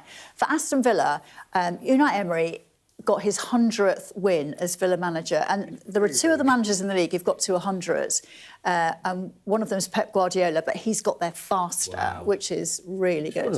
Mikel Arteta's the other one. He got there faster last night. But the weather last night, my goodness, it was so awful. I mean, Villa were away at Lille. It wasn't so bad.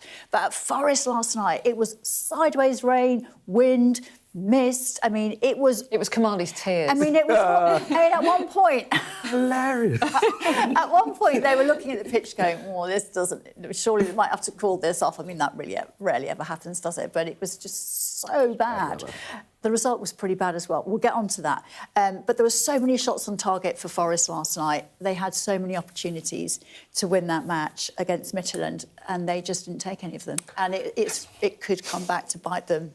It could. It could come back to bite them next week. Let's have a quick look at the action from last night. So, Ollie Watkins, this is the Villa match. Ollie Watkins ending his 8-match goal drought in the 61st minute to give Unai Emery and Aston Villa his 100th victories. Villa boss Emery is the king of this Europa League competition, having won it 4 times before. Nottingham Forest were away at Midtjylland. They were at home rather to Midtjylland. They had 22 efforts on goal, but they were beaten in the last 10 minutes. This is the South Korea international Cho Kwen-sung with the winner, and Forest will go to Midtjylland in Denmark next week. And we should mention as well, Crystal Palace played Larnaca and they drew in that match 0-0. So, guys, I know you're finding it very interesting to be looking at the tennis. I'm so sorry. Jackie, I was listening. I was making notes. That's what I was doing. I'm paying attention, honestly. Anyway. We were busted. That's what Jack Draper did. Yes. I did that. I'm going to get into trouble. He did that. He got into trouble too. So last night... explain. This is really interesting. OK, so are you sure you want to know? I do. Are you sure you're interested? I do. Last night, Indian Wells, overnight, Jack Draper is defending his title. He's been out for ages, injured, 8 months out with an injury. He'd beaten Novak Djokovic the night before. So he was, and it was quite gruelling, and he was quite tired. He was playing Daniel Medvedev. Right, in this rally, he was losing comprehensively to Daniel Medvedev, but in the second set, it was 5-all. It was a crucial point in the match when he, sort of mid-rally, I think thought the ball was out, and he sort of shrugged his shoulders a bit, and then the rally carried on, and it was a few more shots happened, and Medvedev lost the point. But he complained. He said, you know, it's put me off here. What do they call it? They call it hindrance. And you hardly ever see another player call another player out for hindrance. But he said, you know, it's hindrance. And at that point, the umpire has to look at it. So she just because it's a distraction and it throws you off. Yeah, but I mean, I think Draper's point was, I wasn't going like this or calling the ball out or anything like that. It was just a sort of, carrying on. It didn't put him off, and we played a few more shots. So it wasn't like he immediately put the ball in the net and the point was over and he lost it. So she looked at it, it was upheld, which meant that he lost the point, which put him love 30 down on his own serve. He lost that serve and he went on to lose the game. To lose the set and therefore lose the match. I mean, I think it was a match too far for him anyway, because he was exhausted from the previous day and he has been out injured for 8 months. So it's been a tough old, week for him. But still, it is a talking point. And at the end of the match, he was explaining to Medvedev, look, I didn't put you off. I literally did that. And Medvedev... Still sore about it? Really sore about it. And Medvedev said, yeah, I don't feel great.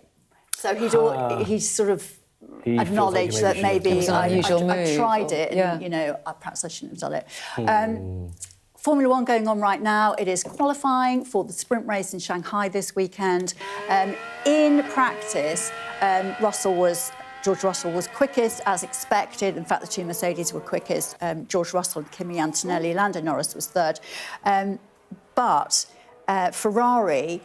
Well, this is Lewis Hamilton, who sort of knocked Norris in practice and then spun. Ferrari, we were hoping, were going to use their Macarena wing this weekend, which everyone was talking about. And it's basically their wing, which kind of flips over like this. That's why they're calling it Macarena. And they're even playing Macarena, the mechanics of playing the Macarena. Because it sort of goes over like that, a whole 180. Nice. Do you know how that dance goes? I just did it. Yeah. Oh, yeah, you know it. Yeah. But they've decided not to use it, so they've taken it off, which is really... That's a shame, because I've enjoyed doing that dance this morning. I know. We could have all done it this morning. We should also mention as well that the Players' Championship is going on as well in the States. Rory McIlroy is defending champion. It was kind of dramatic yesterday because... nobody really knew if he was going to play because he's had a back injury and he was just sort of waiting till the last minute, do final physio, didn't even have any practice rounds. Can I play this tournament? And he decided that he could, so he went out. It was a very sluggish start for him, 2 over. He had one nice birdie, but 2 over par, 7 off the pace. But he said afterwards, quite positive, it doesn't feel, the back doesn't feel too bad. So I'm going to continue. And I feel like my game is there or thereabouts. So let's see what happens this weekend. Always want to see Rory doing well. But qualifying, hopefully we'll have done by next hour, so we'll give you all the results from that. No sudden shrugging moves from Rory, or it might hurt his back. We'll be back in the next hour, minus the phones. Jackie will be watching. Thank you, Jackie. We'll pay attention now.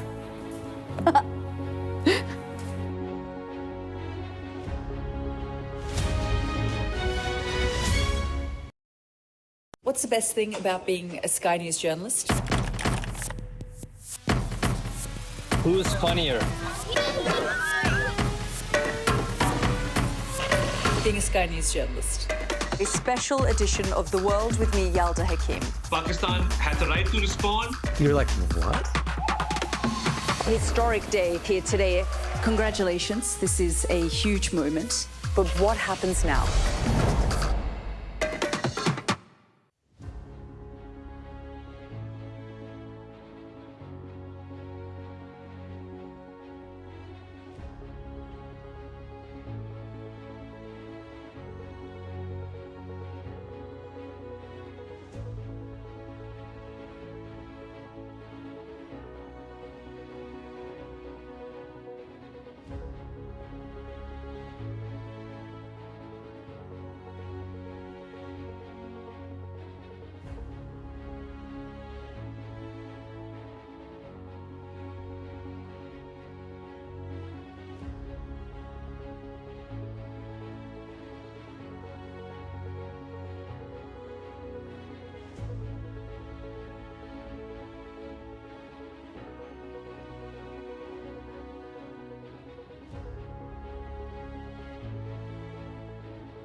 Hello and a very good morning. It's 8 o'clock. This is Mornings with Jones and Melbourne. I'm Anna. And I'm Kamali. Thanks for starting your day with us. Here's how we're looking.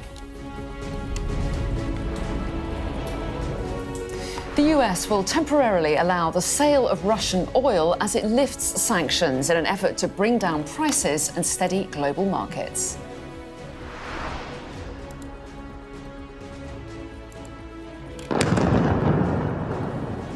Explosions in the Lebanese capital overnight. Israel says it's targeting Hezbollah.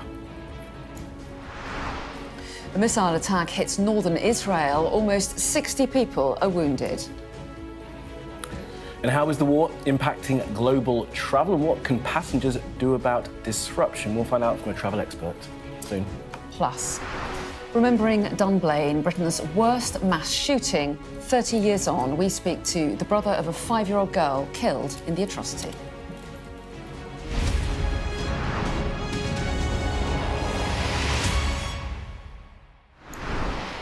Hello, good morning, and thank you for being with us. The United States say they will temporarily lift sanctions on Russian oil in an effort to bring down the price and stabilise global energy markets.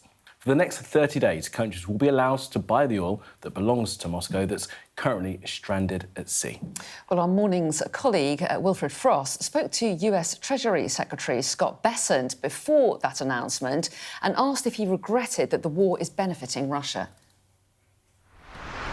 The Russian barrels are on the water, and it is a quick source of for the Indian refineries. You know, the other way to think about it is those barrels are going to end up in China anyway. But is it a shame that Russia benefits? Sorry, again, that it is unfortunate, and we hope that it will be in a micro period that they will benefit. Well, Besson also told Wilf that he's looking at forming, or the US rather, looking at forming an international coalition that will safely escort ships through the Straits of Hormuz as part of the US effort to reopen the shipping channel, which has been effectively closed since the US and Israel launched their war. Are you starting to think, if this does keep persisting as it is, that the Navy has to go into the Strait of Hormuz to help ships get through, which would have a big effect on... Look, that was always in our planning, that there's the chance that U.S. Navy or perhaps an international coalition will be escorting oil tankers through. There are, in fact, tankers coming through now. Iranian tankers, I believe some Chinese flag tankers have come through, so we know that they have not mined the straits. And was that what you were just discussing in the Situation Room? We were discussing a plethora of things. And is it your belief that the volume of ships going through the Strait of Hormuz will be improving immediately from now? It is my belief that as soon as it is militarily possible, the U.S. Navy, and perhaps with an international coalition, will be escorting vessels through. And that came up just now in the Situation Room? Your words, not mine. But again... Are we days away from that? We've been planning for this. We've done scenario analysis for months, for weeks, leading into this. But it's a prospect in the coming days, then? It is a prospect as soon as we have complete control of the skies and are degrading their... They have no Air Force. The Navy is sunk, literally and figuratively, and the munitions factories, the rebuilding capabilities for the missiles,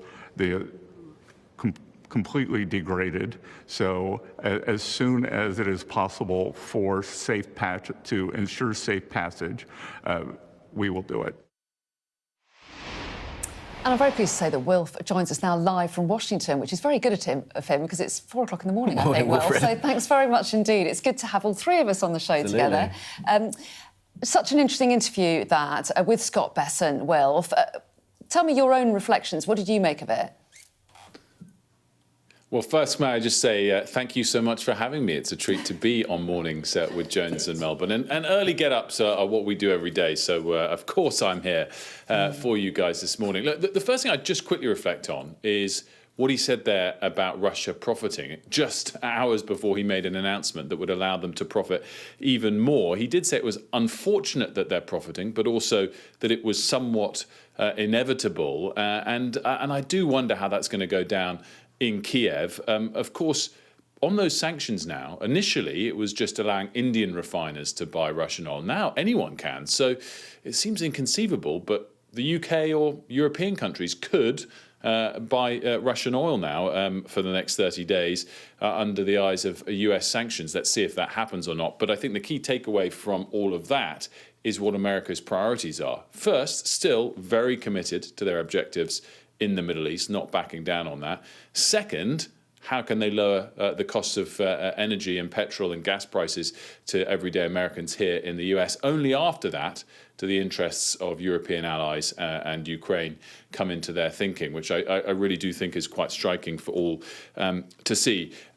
As you said, though, as you guys alluded to, the most extraordinary moment in that interview, which I'm sure will never happen again for me, was when my guest, the US Treasury Secretary, was interrupted and summoned by President Trump to the White House, to the Situation Room, no less. Here's a reminder of that interruption. I listened to you on the... The President wants you... Sorry, the President wants you right away. Oh, okay. Okay, no problem at all. See you shortly, Mr. Secretary. You can work that in. Extraordinary moment. I mean, not often you hear the President wants you straight away. And the point Anna's been making all morning, Wolf, as well, is that just kind of shows you that with this war in Iran, how important trade and the economy is for the US president. He's calling in his Treasury Secretary when there's something going on. Oh, absolutely. And by the way, you know, oil prices yesterday obviously jumped about 10%. Brent crossed above $100 a barrel today. It's up again today. So all of these extra announcements, all of these changes aren't making much difference. He made it very clear that they are committed. I asked him, how much is this costing? He said $11 billion to date. I asked him if there was a number that would start to make him think that it's too expensive, that he'd have to tell the president we can't afford it. He said absolutely not. So you're seeing, as well as that clip you played earlier about possibly sending in the Navy to the Strait of Hormuz, you're seeing them trying to explore all the other ways, whilst they are seemingly very much committed to continuing the war, all the other measures they could possibly take to ease oil prices. And the waiver on these Russian sanctions is one of them. Possible action with the Navy going forward is another. Just mention quickly the special relationship, because I would say there was less bad news for Keir Starmer than perhaps there could have been. I gave him multiple opportunities to slam the UK, to slam Keir Starmer specifically, which I have to say I expected him to do coming into this interview, and he didn't take the bait. He actually said that he wanted to get the special relationship back on track and suggested that it would. And I imagine Downing Street will take that as somewhat of a win, given that, of course, they haven't gone along with US wishes very much over the last couple of weeks. Now, that said, another development overnight, they announced further investigations into trade practices under what's called Section 301 of the 1974 Trade Act that does include the UK. It's the UK alongside 60 other countries. And as I said, it's investigations that might allow them to impose a tariff down the line as opposed to an immediate tariff. We discussed that specifically yesterday as well, because he'd announced similar investigations to other countries, not the UK, earlier in the week. And the way he framed it was, in fact, our European allies are on board with this. We've flagged it to them in advance, and all it's trying to do is get us back to a place where we were before the Supreme Court overruled some tariffs under a different law that they'd imposed initially. The key takeaway from that, for me, is twofold. One, he is saying that the UK will end up getting the deal that we've already struck. I asked whether that 10% tariff we currently face was about to go up or not, and he said it wasn't. We're at 10% for now, and the deal we struck should be the one that goes ahead.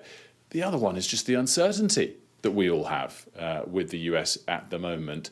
And again, the priorities. And I think the skill, perhaps you'd say, maybe that's a generous word, that they have in their timing of when they make certain announcements and can sort of shuffle things under the rug when everyone else is looking elsewhere. But further developments overnight, I think the key one that Secretary Bessent will be waking up to is that oil prices have not eased once again.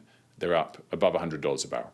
They certainly are. All right, Wilfred, really appreciate it. You can get a bit of rest now, I guess, and we'll see you again pretty soon, Wilf. Thank you so much for that. And fascinating as well. Wilf is right that chance that Wilf gave him for Scott Bessent to attack the UK government, he didn't take the special relationship, as they call it, maintains, and that's, I suppose, in line with what the Prime Minister was saying during all that pressure when he described as being no Churchill, that the relationship is more than just the words of the President on a particular day. Yeah, although, interestingly, today, the UK taking a different position to the US temporarily lifting sanctions on Russian oil.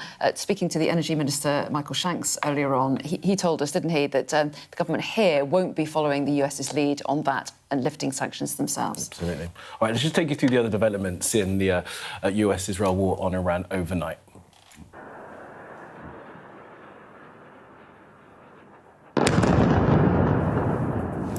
The Israeli military has been striking the Lebanese capital, Beirut, yet again. People there say attacks in the southern suburbs shook the entire city, while there are also 2 strikes in the centre. Israel says it's hitting Hezbollah targets. Israel also announced an extensive wave of strikes on Tehran, with air defences activated over the city. It comes as Iran's new supreme leader has vowed to keep up attacks and avenge those killed in the war. Almost 60 people have been injured in a missile strike on the village of Zarzir, that's in the north of Israel. Homes and vehicles were damaged, but there have been no reports of anyone having been killed. Well, meanwhile, rescue efforts are underway after an American military aircraft crashed in Iraq. US Central Command says the incident was not the result of hostile or friendly fire, but that's been contradicted by an Iranian-backed armed group, the Islamic Resistance in Iraq, which posted a statement on Telegram which said that it targeted with appropriate weapons a second KC-135 aircraft belonging to the American occupation in western Iraq during the past 24 hours. Its crew managed to escape after it was hit, and it made an emergency landing at one of the enemy's airports. That was their statement. Yeah, extraordinary. So, wonder when we'll get to the detail of all of that. Let's go to the UAE, to Dubai. Sally Lockwood standing by for us. Sally, give us a sense of where we are. I'm looking at the wires now, and there's reporting of strikes in Dubai, fires at a warehouse. What's the latest there and in the region? Yeah, morning to you, Kamali, morning to you, Anna. It was really interesting listening to what Wilf had to say from the US. It does feel like there's potentially a growing disconnect between what is being said in Washington and what is being felt here on the ground in the Middle East. Donald Trump saying in an interview with Fox News that Iranian missile capabilities have been severely weakened, yet what we're seeing here every day is incoming missile and drone attacks from Iran. Not just here in the UAE, where we've already had falling debris in a central part of Dubai cause a fire today, but 2 people have been killed in a drone attack in Oman, in the industrial port area of Sohar. And interestingly, we've had an update from the Saudi Ministry of Defense. They have intercepted more than 50 drones already today in Saudi airspace, some heading towards the diplomatic quarter in Riyadh, some heading once again towards their oil fields. And interestingly, the UK Foreign Secretary is expected in Saudi today on a visit. And we can expect that she will, of course, have the issue of oil top of the agenda as well as defence. So we've got those 3 developments. Bahrain is also intercepting more missiles and more shelter-in-place warnings for civilians there today. Some good news coming out of Qatar. Qatar Airways is looking to try and resume some operations today after effectively an entire airspace closure since the war began over Qatar. And we've also begun to hear some criticism as well from Gulf states. Qatar's foreign ministry coming out and very clearly condemning the Israeli strikes in Lebanon. Their Ministry of Foreign Affairs have described those strikes as a blatant violation of international humanitarian law. In a statement on social media, and of course Israel has extended that evacuation area in southern Lebanon to 25 miles from the border. We're seeing nearly 1 million people displaced in Lebanon in the space of just 2 weeks during this war, and this is something Gulf states will not be happy about, and certainly Qatar have been first out in criticism of that. And interestingly, of course, when I'm talking about the disconnect between the US and what we're seeing here in the region, we heard for the first time from the new supreme leader in that statement yesterday, where they described keeping the Strait of Hormuz closed. That is such a powerful weapon that Iran has to inflict pain, not just on this region, but on the global economy. Yet Donald Trump has also said that actually tankers should show some guts and attempt to pass the Strait of Hormuz, which has essentially become a battlefield, that very tight waterway just to the north of here, between here and Iran. So it's really interesting what we're seeing being said in Washington and what we're seeing playing out on the ground here. We've seen those videos from the White House depicting this war as something of a movie or a video game. But as the war enters its 14th day here, certainly for people living in this region, it's very much felt as real life. OK, Sally, for now in Dubai, really appreciate the reporting, as Sally says there. The reality on the ground of those in the UAE under Iranian fire to be felt. Compare that to what we heard from Bessence when he was speaking to Wilfred Frost. This is the scene live in Tehran at the moment. We just wanted to show you. As you can see, a huge crowd of people gathered there, waving the Iranian flag. And as you can see, speeches going on. And they are marking Quds Day in Tehran. This is an annual day to support Palestinians. And a little bit earlier, we've seen people on the streets chanting death to Israel and death to America and burning flags. Yeah, as you can see there, the pictures from a short while ago, flags are being burnt. Remember, we're on day 14 of this war here.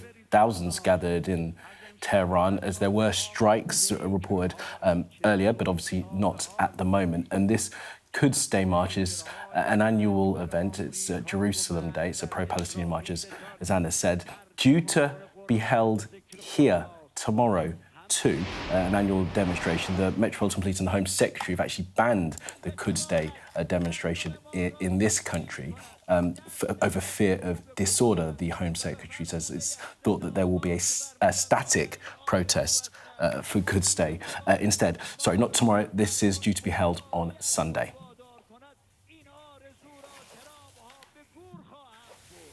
Well, even before the announcement from the US Treasury that Russian sanctions on Russian oil would be lifted, Russia was already benefiting from a surge in the price of oil. Yeah, our business and economics correspondent Paul Kelso is here now to explain how Putin could be the real winner of the US-Israeli war on Iran.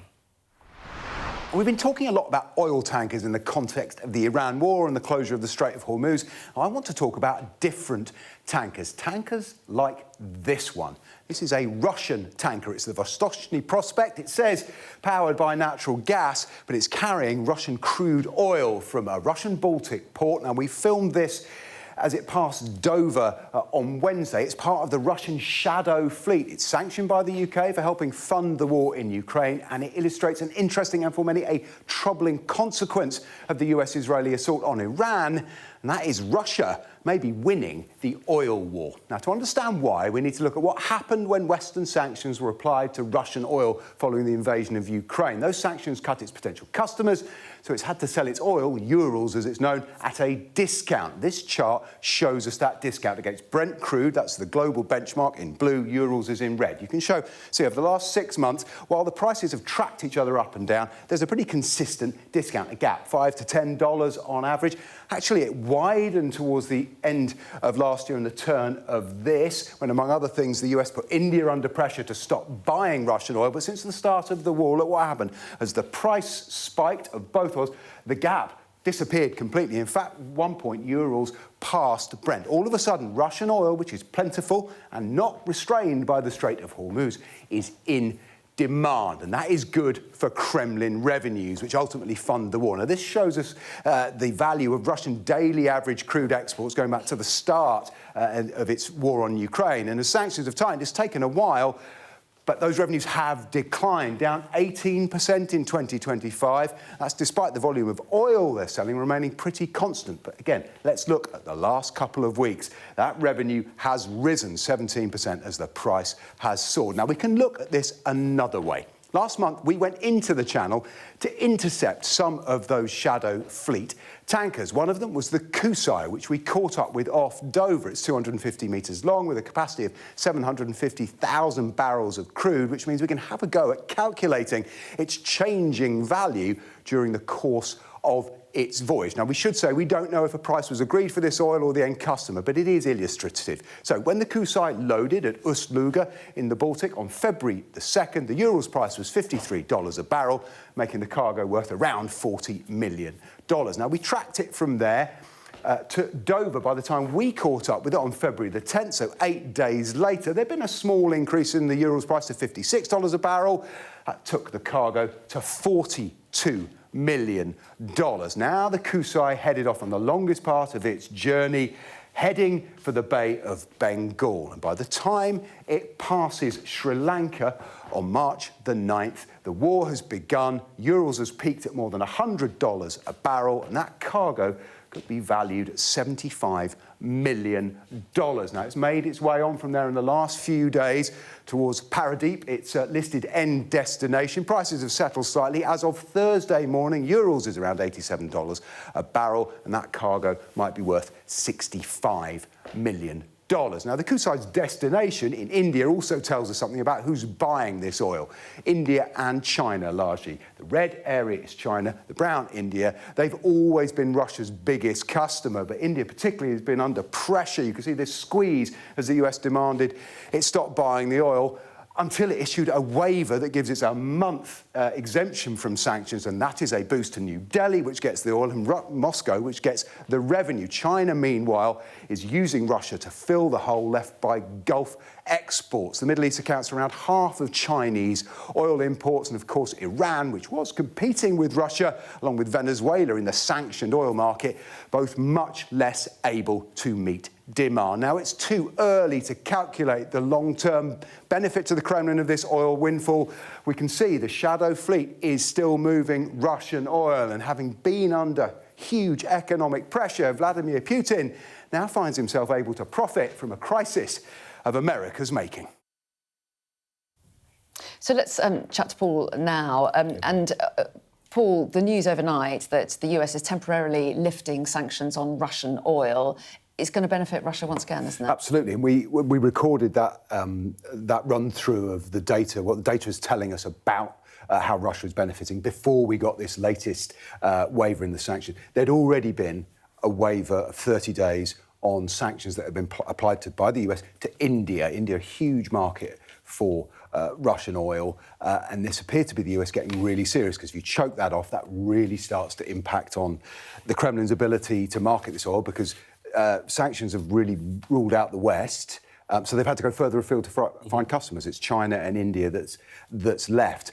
And particularly this point that this waiver applies only at the moment to oil that is already at sea. Now, the White House says that it's doing that because oil is taxed at the moment of extraction in Russia. That's a technical point, but essentially the Kremlin gets the revenue when it comes out of the ground. But there's oil at sea. But there is vast quantities of Russian oil at sea. We tracked that vessel there. That's a perfect example. We've seen there the price. It was loaded back in February, worth about $40 million, the cargo. At one point, it was $75 million. It's, I think 65 yesterday. So getting on for more than half its value again. So the value of this oil has risen, and all of a sudden, all that oil at sea, a lot of it waiting to find a customer, because we weren't sure that the market is now open to that oil. So it's a huge windfall for the Kremlin, and, never mind the political aspect of this, but economically, this is a real benefit. But no impact on the oil price as yet. No, it's still up. Indeed, bumping at around $100. I didn't catch a glimpse just before I came in. 102. So it's not had the downward impact. Interestingly, the release of those reserves, the strategic reserves by G7 nations, say I didn't really have enormous downward pressure either. The announcement they were thinking about it earlier in the week did, but the longer this goes on, it feels like the markets are starting to extend their window for how long they expect this to last. And ultimately, every question that flows from it, not through the British economy, which we'll talk about, basically comes back to how long will this last? And we'll talk about the British economy. But Anna spoke to the Energy Minister, also said that we were not going to follow the US in lifting the sanctions on Russia. Yeah, and I thought that was a really interesting distinction. The UK, while not in the EU, has essentially been aligned with the European Union. Its sanctions have been in place for longer. They have extended them. There's a question about all those, we've looked at some of those shadow fleet tankers. There's a question about what you do about them. They're sanctioned, you're not dealing with them, and British companies can't deal with them, but they're sailing past Dover every day. When do you actually intervene? Of course, all that pressure has now shifted, and the focus has shifted. But I suppose it's consistent with the UK's position on the initial attack, that it would then hold its position on sanctions, and that, I imagine, if they dropped it, would be difficult. Well, go on. Talk to us about GDP then. Yeah, so when we talk briefly about the British economy, we have had the figures for gross domestic product for January this morning, and they show mixed news depending on which time frame we use. We like to look generally at the 3-month rolling window, which shows, if you look at the chart on the right-hand side there, the red bar right of screen, that shows that the economy grew in the 3 months to January by 0.2%. That's a little bit more than December and more than November, which actually has been adjusted from a decline to a flat line.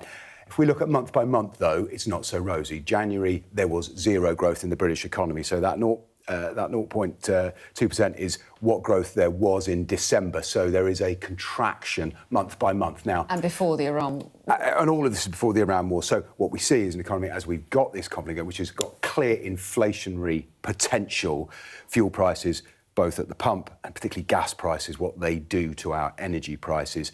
There's clear pressure, and we've got a soft, weakening, perhaps, economy. So, as ever, the Chancellor would like a rosier position going into what could be a long-term challenge. It'll be difficult times ahead. Paul, thank you so much for that for now. Now, today marks the 30th anniversary of Britain's worst mass shooting. On the morning of the 13th of March 1996, a gunman entered a primary school in Dunblane in Scotland and opened fire, killing 16 children and their teacher. More than 700,000 people have signed a landmark petition which led to the government banning the private possession of handguns. Let's speak now to Jack Crozier. His sister Emma was killed in the shooting. He now campaigns against gun violence and possession. Jack Crozier, thank you very much for being with us. Good morning to you. I wish you and all your family all the best on what will be a really difficult day. Talk to us a bit about the campaign and the work that you guys are doing. Today, I think, is about remembering, first of all, what happened, the people that we lost at Dunblane, but also the campaign that happened immediately after Dunblane. Wasn't myself personally involved as a 2-year-old. It was, you know, my family and the Snowdrop campaigners who, although not directly affected by Dunblane, took it upon themselves to campaign relentlessly for 2 years to ensure that we live in the relative safety that we do today.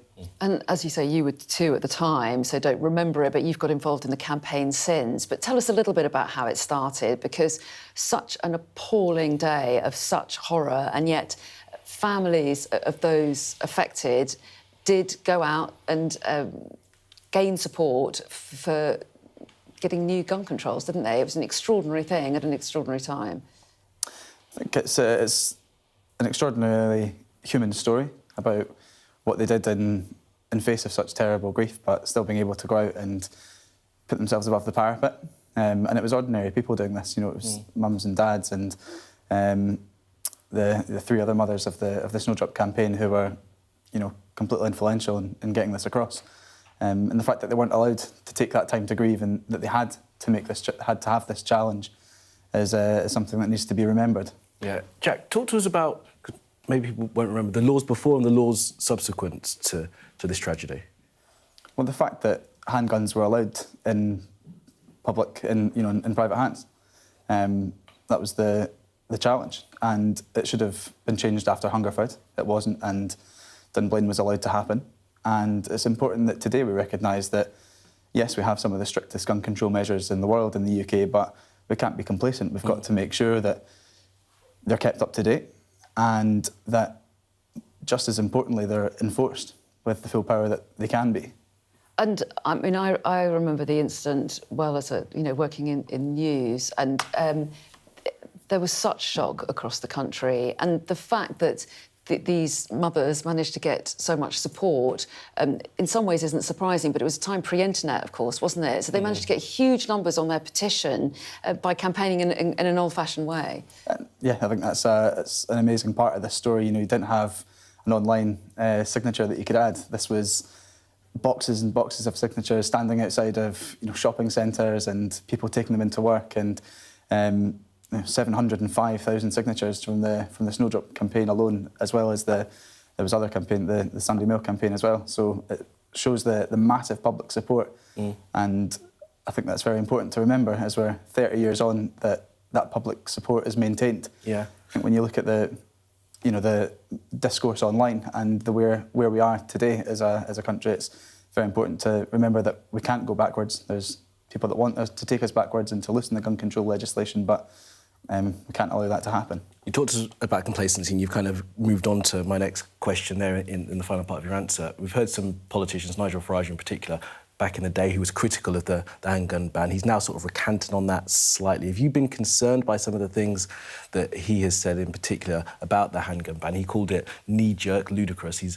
changed his tone on that slightly, but has never apologised for the offence that might have caused, the hurt that would have caused. He's never apologised for it, which I think shows his character, and I think comments like that are an insult to the work of the Snowdrop campaigners and the families of Dunblane. It just shows how prevalent that mindset is, and how much opposition that there was to gun control legislation, and that opposition still prevails today. But it's important that common sense is what wins. You've turned your attention to the United States as well, haven't you? Tell us a little bit about what you have done. You've visited yourself, haven't you, and how you're taking the campaign there. After the Parkland shooting in, I think it was 2016-17, that myself and my mum were invited out to Florida to meet with some of the families and the students that were affected, and essentially tell the story of what happened after Dunblane, And people assume that it was just, there was the shooting in the Dunblane school and then the legislation was changed. That's not what happened. It took a year and a half to get the changes that we needed. And going over and being able to tell that story of the campaign is what we're trying to do, and essentially add the power of our voice to the campaigns that they're fighting over there every day. Yeah, I mean, how were you received over there? We've seen some of our reports, I remember distinctly, Mark Stone challenging Ted Cruz after a shooting. Can't remember which one it was in America, because there are so many mass shootings, sadly, in that country, who refuse to kind of engage on this idea of that. They've got the Second Amendment, of course. I mean, when you are speaking to people, what kind of reception do you get over there? I think whenever I've been out and the people that we interact with, you'd be amazed by the power that that a lot of these gun control campaigners fight with. It's families that have lost loved ones, but it's also, students that are in schools that are sick and tired of living in that society where guns are so prevalent.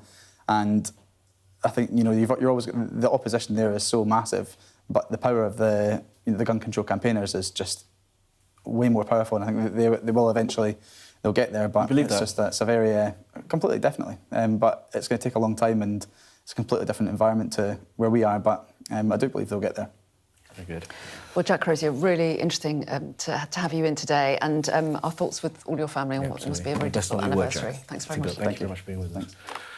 All right, let's return now to the war in Iran. It's obviously having a huge impact around the globe, not least on travel. Thousands of people still stranded, unable to travel through the Middle East. Well, the global travel expert at Skyscanner, Laura Lindsay, is with us now and has these tips, we hope. Oh, sorry, there's some detail first before we speak to Laura. All right, Give me the tips first. Let's do the tips first. Yeah. Why don't you do the first one? OK, I'll get the first one. Can't take credit for this. We'll give Laura credit for this. Make sure you have up-to-date and accurate information by checking your flight's status using the airline website or app, and checking travel guidance on the Foreign Office website. Don't cancel your booking until you've checked the airline's rebooking policy and refund options. Make sure you save your booking confirmation until there's any messages that you get from the airline. Also, keep a record of any costs you incur because of delays or cancellations, including receipts for food and accommodation. Right, well, I'm pleased to say Laura joins us now. Laura, morning to you. We went through some of your tips. I'm sure you're going to give us a load more. And that last one on the costs is something that I was kind of fascinated by. We heard a little bit about this a week or so ago from Simon Calder, that if you're outside of Europe, if you're travelling back from Australia or the Far East on a non-EU airline, is that right? You have to put yourself up at your own expense. That's right, that airlines, depending on where they are based, will have different policies in place. And so it is always really, really important that you check directly with your airline on your situation, because it will vary. If you're travelling with a British airline and you're a British citizen, you will have different rules. But luckily, the EU does tend to have a number of regulations in place that will protect travellers. So it is really important that you keep a record of all of your costs, because in the event that you are able to claim things back, you want to make sure that you have that proof. And just to zoom back for a moment, Laura, give us an idea of the level of disruption that's gone on since the war in Iran and since Iran started firing on the Gulf as well, which is a hub, of course, for so many airlines. That's absolutely right, Anna. This particular region has served as an incredibly important hub for people travelling both from Europe across to Asia and Australia and New Zealand, but also flights going from India, for example, across to Europe. So there is a number of different routes that have been impacted. However, airlines have responded very, very quickly and have used other airspace. And whilst that means flights are slightly longer, we are now seeing flights back on most of those routes. Right, so flights still going. Laura, just one that some people are worried about on social media is the impact sort of more broadly. If you're flying out to the West, if what's going on in the Middle East is going to affect holidays to the States, to the Caribbean, I guess. Is that something that we're seeing at this point? So I would say that's why the advice is to always check the FCDO website, because that can give you the confidence to travel.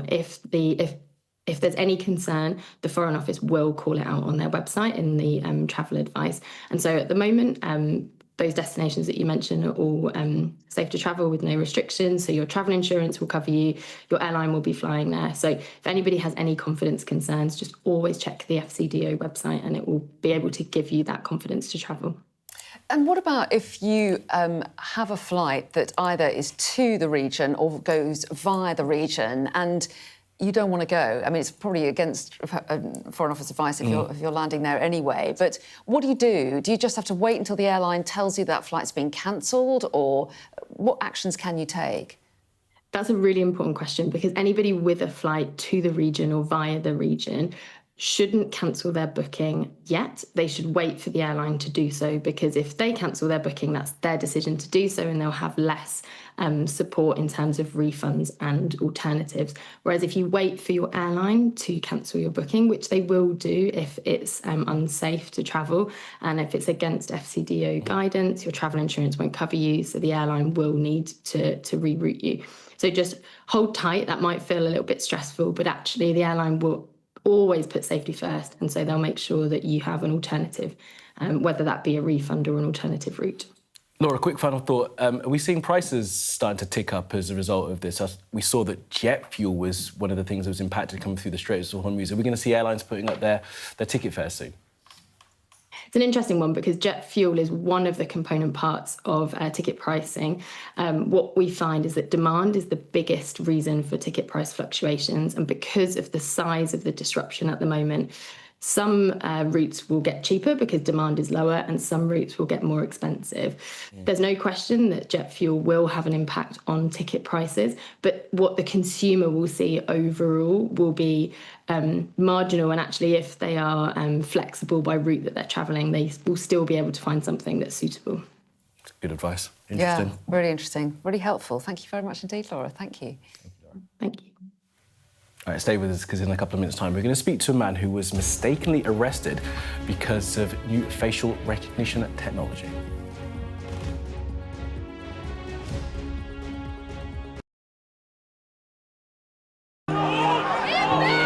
Mayhem in the Middle East, rippling in America's West. Get back! Get back! The resolve of these protesters is now being seriously tested. I saw police being forced or pushing young men and women to the ground as they made almost 100 arrests. None of this is a peaceful protest. I'm Martha Kellner, and I'm Sky's US correspondent based here in Los Angeles. How are you feeling? I am angry. It is an anti-woman agenda. Will the cold affect your voters? Well, we have a lot of tremendous support, but it's nasty out there. Anybody else? Should the Defence Secretary and the Vice... Wait, what country are you from? From the UK. Okay, we don't give a crap about your opinion and your reporting. Why don't you go back to your country where you have a major migrant problem? President Biden, do you trust President Xi? President Biden says that this meeting went well. He said real progress was made on a whole host of issues. Will your candidates win? I hope so. I think they will. I think they're great candidates. There's no doubt that Kamala Harris and her team are harnessing the power of social media. Do you think Kamala is brat? Kamala's brat. Are you scared? Yeah, we were scared. It was terrible. Strong wind, building tearing down. As them say, God works, so we can't do nothing. The people here know that worse storms may well be on their way. Sky News, get the full story first. Free wherever you get your news. Ghislaine Maxwell has pleaded not guilty to all 6 charges against her. Mum, how are you feeling today? Jeffrey said, you answer to Ghislaine, you just don't cross her.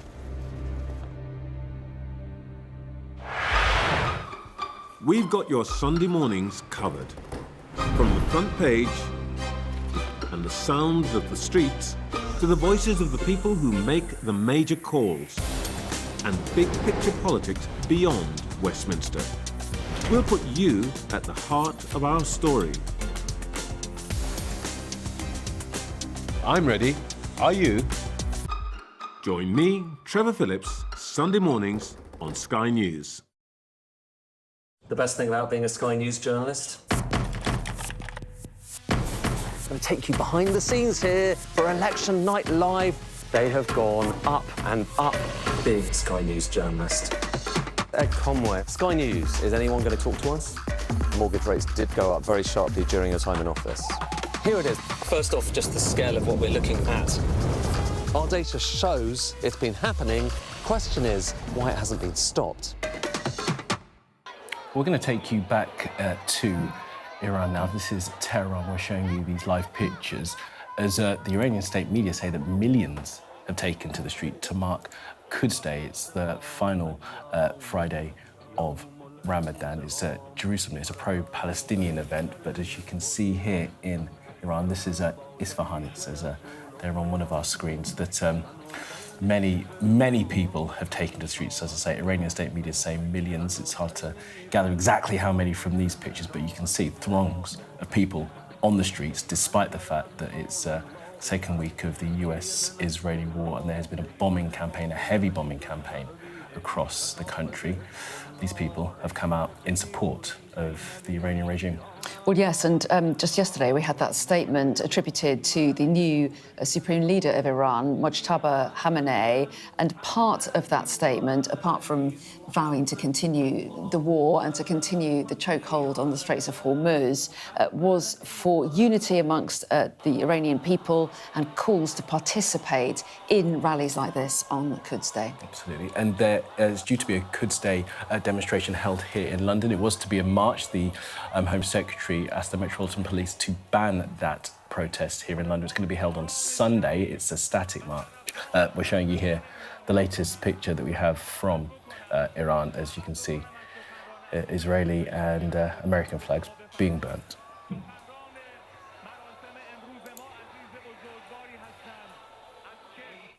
Now, a man who was mistakenly arrested for a burglary in a city he'd never visited has said he fears that automated facial recognition technology could lead to further errors. Yeah, Alvi Chowdhury was detained in Southampton after the software matched him with a person suspected of the burglary in Milton Keynes.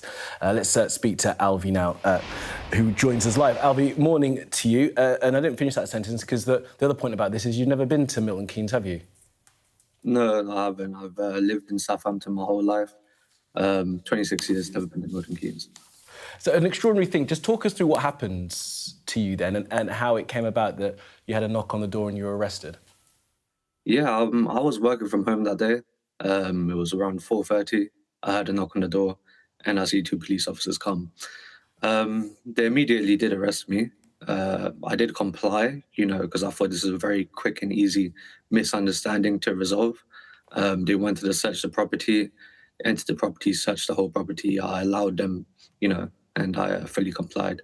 And then after that, I was held for about 11 hours before they would even speak to me and take any evidence I had. So, yeah, it was quite concerning, really. Wow. Well, yeah, and Thames Valley Police say they used automated facial recognition, didn't they, to make what they said was a match. What did you make of that? I find that even more concerning, just based on you can have reason to arrest someone under suspicion based off a flawed system such as AI facial recognition system. Now, we know it's flawed for people of ethnic minority backgrounds. They know that as well. But they're happy to let that be a statewide investigation rather than them investigate their processes and do something about it. So I think we should be, putting that under scrutiny and opening up legislations and investigations for that specific process. Yeah, there's been research from the National Physical Laboratory who found that there were some instances of bias in this retrospective facial recognition technology. They're also using live facial recognition technology. That's not what was used on you, Alvi. But it wasn't just the facial recognition technology, was it, that caused the match? The police officers also, then, they say that they sort of identified you as being this person, even though you don't look like this person. Yeah, so that's an even bigger concern. Mainly, it's not just AI or facial recognition. Now, it looks like there's a bit of racial profiling involved. The suspect, everyone else that has seen it, and all the other police officers that interviewed me, it was very clear and obvious that this person and me, we are not the same person. The suspect was 10 years younger, a different ethnicity. He was South Asian, but from a different heritage. Different facial features. The only similarity was maybe the hair and the build. But yeah, how they could say that we look alike and they couldn't distinguish, that's a bigger problem. Well, yes, because I think that the National Police Chiefs Council say that facial matches should be treated as intelligence, not fact, essentially a sort of investigative lead, not the final decision. So the police might say, we carry out use this technology, and then we use individuals to make a further decision after that. I mean, what do you think of that? If it's used as a sort of guidance or as an investigative tool, what do you make of that? Yeah, so that's what I'm fighting for. I want them to use that as a tool, not to replace actual detective work. Now, with that AI recognition, they had a bunch of details. They found my name, my date of birth, my address. With that, they could have done investigative work. If you tapped in my name before all of this journalism, the first thing that would have popped up was my LinkedIn. You could have found an up-to-date photo. You could have found my career history. You could have found a lot more information. But what is very concerning to me was the police didn't do that. They said to me the reason they arrested you was because they didn't have any information on me. And that's probably why. So again, if it is used like that and it's used effectively, great. But if you're going to blindly follow AI facial recognition, you're not going to do more detective work on top of that, then yeah, that's where we should be concerned. That's interesting, isn't it? Because the tech is there, as you say, Alvi, it probably can be used, and it is used in many instances for the police to make arrests, but you're saying that there's perhaps another step that they could do on their computer to double-check some things. Now, you started proceedings against the police, haven't you, for what's happened? Yeah, I'm making a civil claim on my side. I also think it's very important, so I've contacted my local MP so she can talk to the ministerial speaker and get a response from there. I'm doing everything I can because I do believe if the average person is, falsely arrested from a city they've never been to, it is very concerning in our country. All right, Alvi Chowdhury, really good to speak with you this morning. Thank you very much for making the time to talk to us. And we should say that we do have a response from Thames Valley Police. They say, while we apologise for the distress caused to the complainant in this case, their arrest was based on the investigating officer's own visual assessment that the individual matched the suspect in CCTV footage following a retrospective facial recognition match and was not influenced by racial profiling.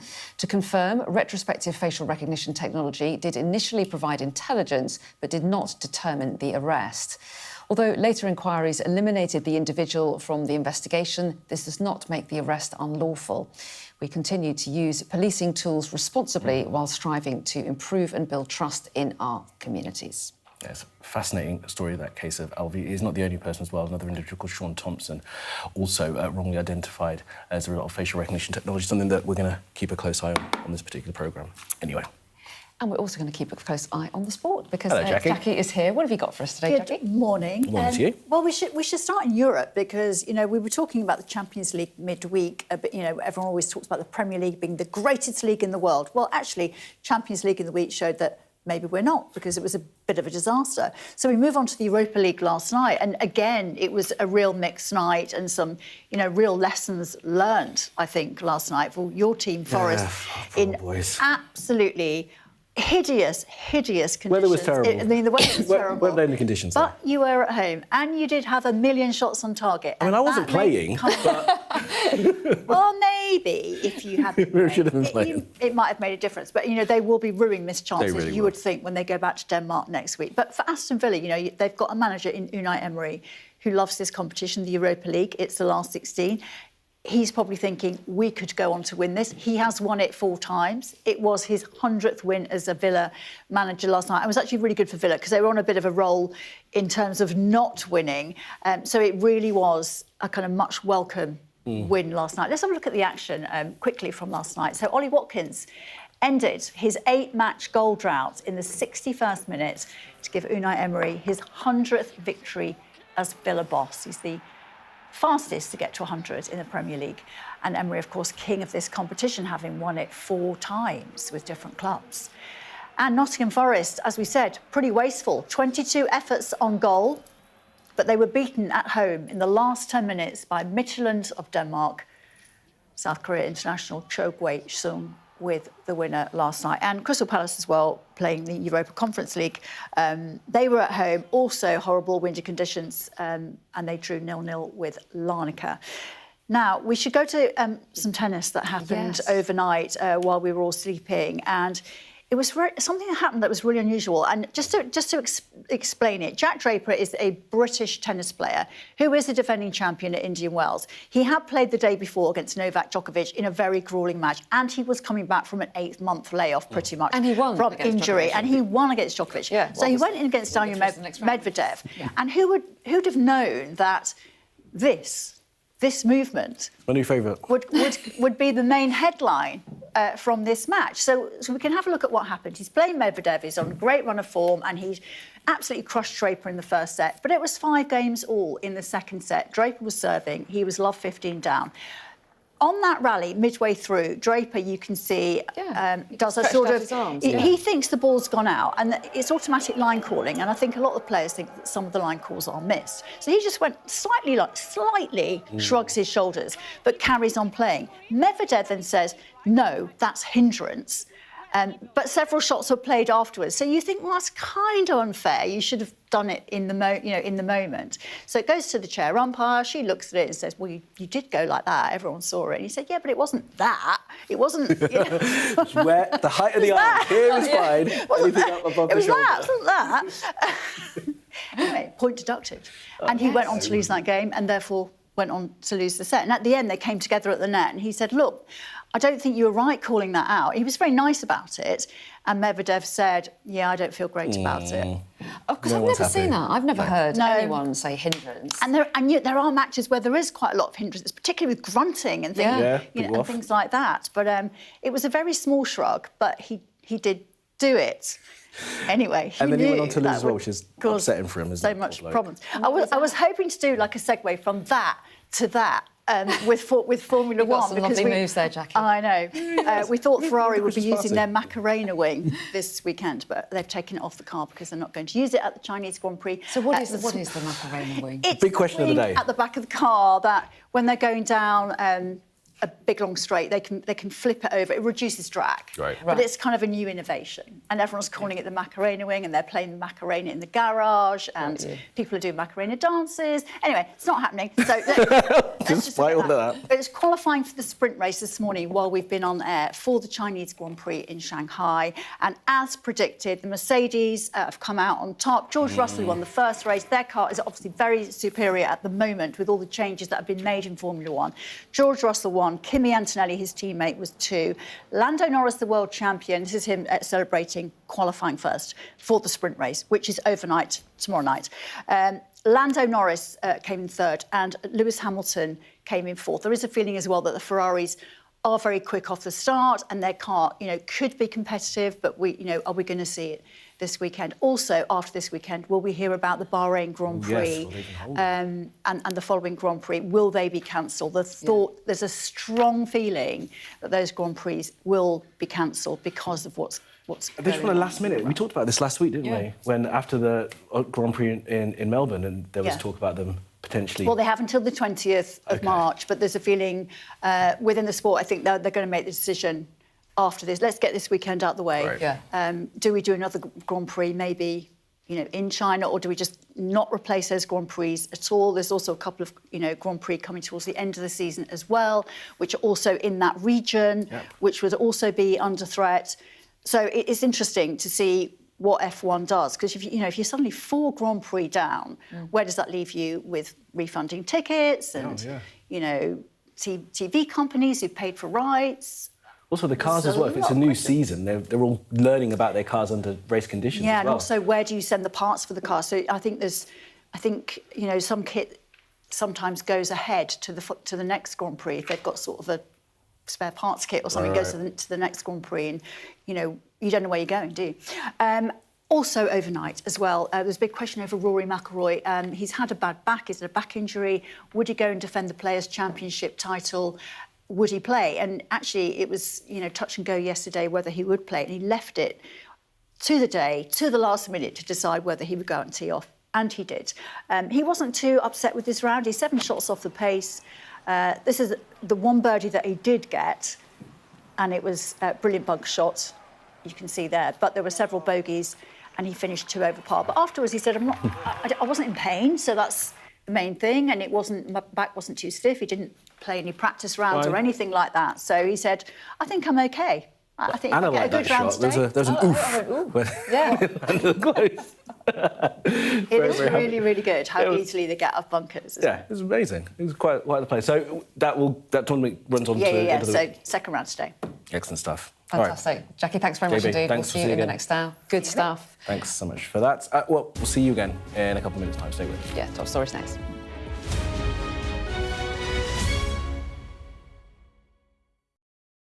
What's the best thing about being a Sky News presenter?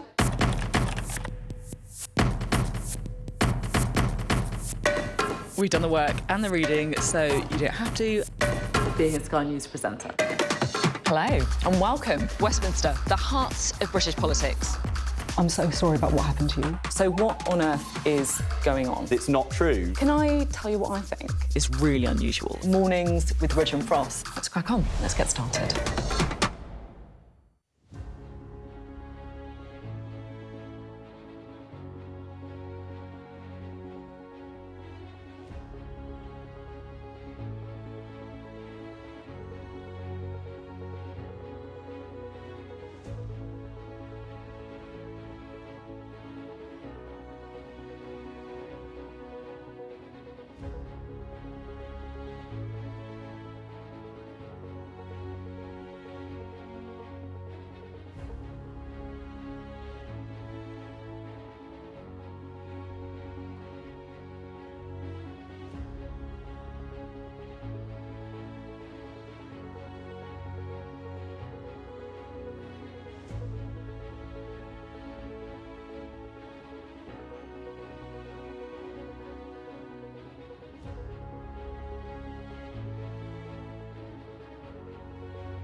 Hello and a very good morning. It's 9 o'clock. This is Mornings with Jones and Melbourne. I'm Anna. And I'm Kamali. Thanks for starting your day with us. Here's how we're looking. The US will temporarily allow the sale of Russian oil as it lifts sanctions in an effort to bring down prices and steady global markets.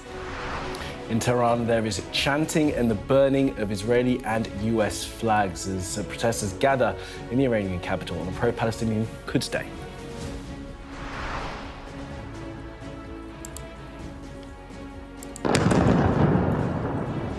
Overnight explosions shake the Lebanese capital. Israel says it's targeting Hezbollah.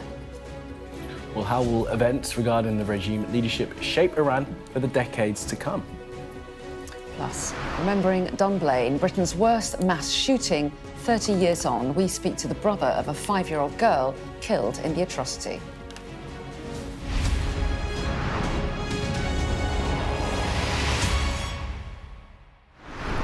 Hello, a very good morning. So the US is temporarily lifting sanctions on Russian oil in an effort to bring down the price and stabilise global energy markets.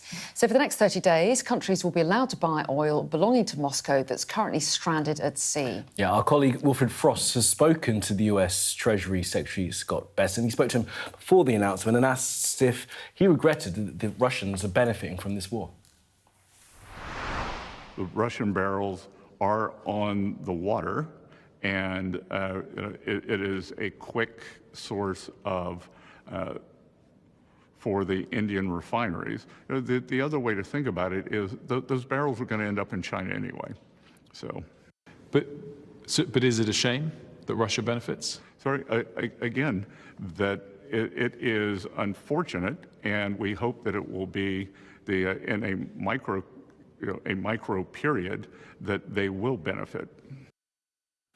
Well, let's just take you through the latest developments in the war on Iran. Thousands of Iranians are on the streets of cities across the country for the annual pro-Palestinian Quds Day march. Protesters here could be seen burning Israeli and American flags.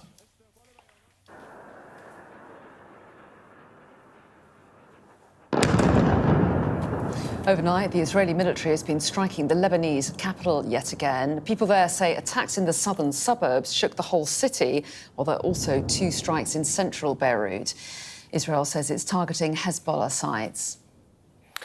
Well, Israel has announced an extensive wave of strikes on Tehran this overnight, with air defences activated. It comes as the new Iranian supreme leader has vowed to keep up attacks and avenge those killed so far in the war. Meanwhile, more than 30 people have been injured in the village of Zarzir in the north of Israel after a hit by an Iranian missile. State media is reporting several people have been taken to hospital. Now, rescue efforts are underway after an American military aircraft crashed in Iraq. Now, the US Central Command says the incident wasn't the result of hostile or friendly fire, but an Iranian-backed armed group called the Islamic Resistance of Iraq posted this on Telegram. They wrote that they targeted with appropriate weapons a second KC-135 belonging to the American occupation during the past 24 hours. They go on, its crew managed to escape after it was hit, and it made an emergency landing at one of the enemy's airports. And we'll keep an eye on to see what the truth of that matter is. Yeah, and in a moment we're going to speak to Sally Lockwood, who's in Dubai for us this morning and can update us on the latest developments on the ground there. But first, let's bring in our correspondent in Moscow, Ivor Bennett. Morning to you, Ivor. And Moscow waking up to the good news for them that America has decided to temporarily lift sanctions on Russian oil. Yes, that's right. It seems the longer this conflict goes on, the better it gets for Russia. This is quite a stunning reversal of policy from the US and a major coup from the Kremlin. Last week, remember, the US granted this temporary waiver for India to buy Russian oil that was at sea, but now they've allowed other countries to do it as well, buying Russian crude and petroleum products that's already at sea, stuck at sea, allowing the delivery and sale of that for the next 30 days. They've done this to ideally, they hope, stabilise global energy markets, bring down the oil prices. Clearly, they're worried about the impact back home in the US on businesses and consumers there. And the US, as you've heard from Scott Bessent there, the Treasury Secretary, they've sought to play down the economic and financial benefits this might bring to Moscow. He talked about it being inevitable, said it would be a micro period of benefit, saying it's only a narrow measure that they've announced here. But I think that is very wishful thinking from Washington, and also some very positive spin, because already we've seen major economic benefits in the last 2 weeks as a result of this war for Moscow.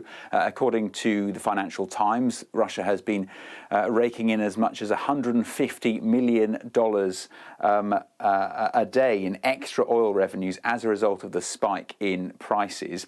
And now this lifting of sanctions means that they've got a whole load of extra customers they can potentially sell to as well. And it seems business has already begun, because in the last couple of hours, Thailand has announced that it is ready to purchase Russian oil, and there may, of course, be other customers as well. So I'm sure we will see economic benefits for Russia, but also there are major diplomatic ones too. So symbolically, it brings Russian oil back in from the cold.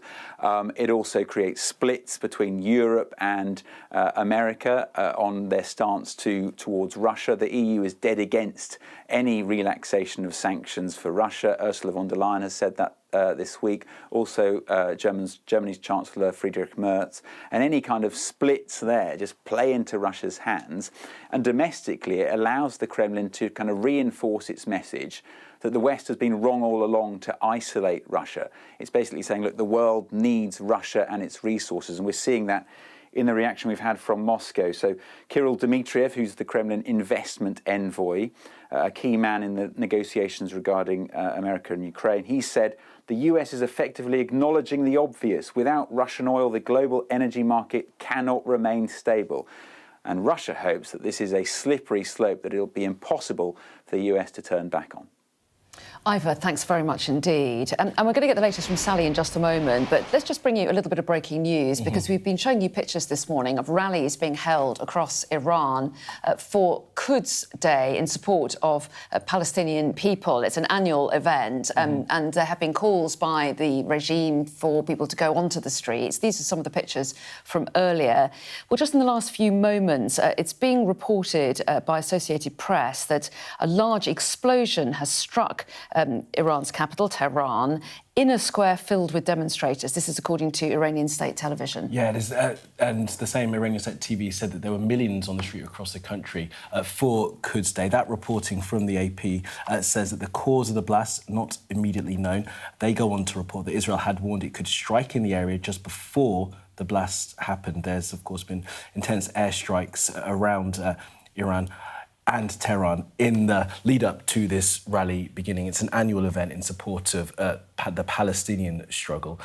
Despite, of course, the war being into its second week, thousands took to the streets. The Iranian state media say millions took to the street. We had a live picture coming into us from Tehran. As you said, this explosion happened in a square, Ferdowsi Square, which is just near Tehran University. The feed that we had coming into us from Tehran was cut quite abruptly. Yeah, we'll keep an eye on that and let you know any developments on that. In the meantime, let's find out what else is happening in the region. We can bring in our correspondent, Sally Lockwood. Hi there, Sally. Get us up to date with what's happening as far as the war is concerned from your viewpoint. Hello to you both. Yeah, well, I might just start with the Quds Day protest that you were just discussing there in Iran and that news coming in that there's been an explosion in central Tehran where thousands of people are on the street taking place in this annual march, this annual protest. I think something that we have forgotten in all of this, in the last 14 days of coverage during this war, is that this is the holy month of Ramadan, such an important time in the Muslim calendar. And the Quds Day protests take place on the last Friday of Ramadan, which is what we're seeing on state television pictures in Iran, people taking to the streets and burning US and Israeli flags. And I think that's really interesting because, you know, obviously we are still seeing a lot of support for the regime in Iran in those pictures. Obviously, we have to take it with a pinch of salt. They are from state television, but there is still support for the regime. Donald Trump has said that they will step up their attacks on Iran. And I think we're going to have to wait and see how this plays out in the next 24 to 48 hours, because he has said that things are going to intensify in terms of US and Israeli strikes on Iran. And we're already hearing that is taking place this morning. But I do think it's important to mention that this is the holy month of Ramadan. And this is something that Muslims in this region are still going through at the same time as experiencing war. And we are still experiencing missile and drone attacks here today. You know, the UAE has intercepted missiles and drones already this morning. We've had a couple of emergency alerts just here in Dubai. 2 areas of the central area of Dubai have been hit by falling shrapnel. There's been a fire in an industrial area of central Dubai, and also the financial district, which we now know has potentially become a target for Iran. Shrapnel has hit a building there as well. On top of that, an industrial port area of Oman. 2 people have been killed in a drone strike there today, and Saudi has intercepted more than 50 drones today, heading towards its diplomatic quarter as well as its oil fields on a day where the British Foreign Secretary is visiting Saudi. I think there is a bit of a disconnect between what we're hearing from Washington and what is actually playing out on the ground here in the Middle East, especially in Gulf states. We're hearing from Donald Trump that the missile capabilities of the Iranians have been massively weakened. Well, we're still seeing missiles being intercepted in Gulf states every day at the moment. It may have reduced in tempo, but it's still definitely happening. We're also hearing from Donald Trump that tankers. This is in an interview with Fox News, I should say. He said that tankers should show some guts and attempt to cross the Strait of Hormuz, which, as we've been discussing in recent days, has become a battlefield. And Donald Trump may say that. They may be discussing ideas of American military offering protection to these tankers trying to make what is now a very dangerous crossing. But it's not happening yet. There's still around 1,000 commercial ships at standstill, stranded here in the Gulf. And the oil production is being massively impacted by this. Oil producers have pared back their output in this region because they've got nowhere to put their oil. Qatar's turned off its liquefied natural gas production for the first time, I think, in its history. And it's impacting not just global energy, but the entire global economy. And the repercussions from this and what we're seeing playing out in the Gulf, could be enormous. We still don't know the full extent of it, and we don't know how long it's going to go on. But certainly for now, we're on day 14 of this war, and it doesn't feel like anything is changing at the moment. It's unclear how long this is going to go on for, but it's not the video game or movies that perhaps the White House is depicting it to be in their social media updates. Certainly for people here, it's very much real life at the moment. Indeed, I'm sure. Well, Sally, thanks very much indeed for that. And a lot of what Sally was saying there actually reflected in a little bit of breaking news we've got for you now. She was talking about Tehran's blockade of the Straits of Hormuz. Well, we've just heard from the Foreign Secretary, Yvette Cooper, who has said in the last few minutes that Russia and Iran are trying to hijack the global economy. Obviously, a lot of concern about the impact on the oil price as a result of that chokehold that Iran has on the Straits of Hormuz. Well, despite the US decision for a temporary lifting of sanctions on Russia and Russian oil, the UK won't be joining them. Here's what the Energy Minister, Michael Shanks, had to tell us.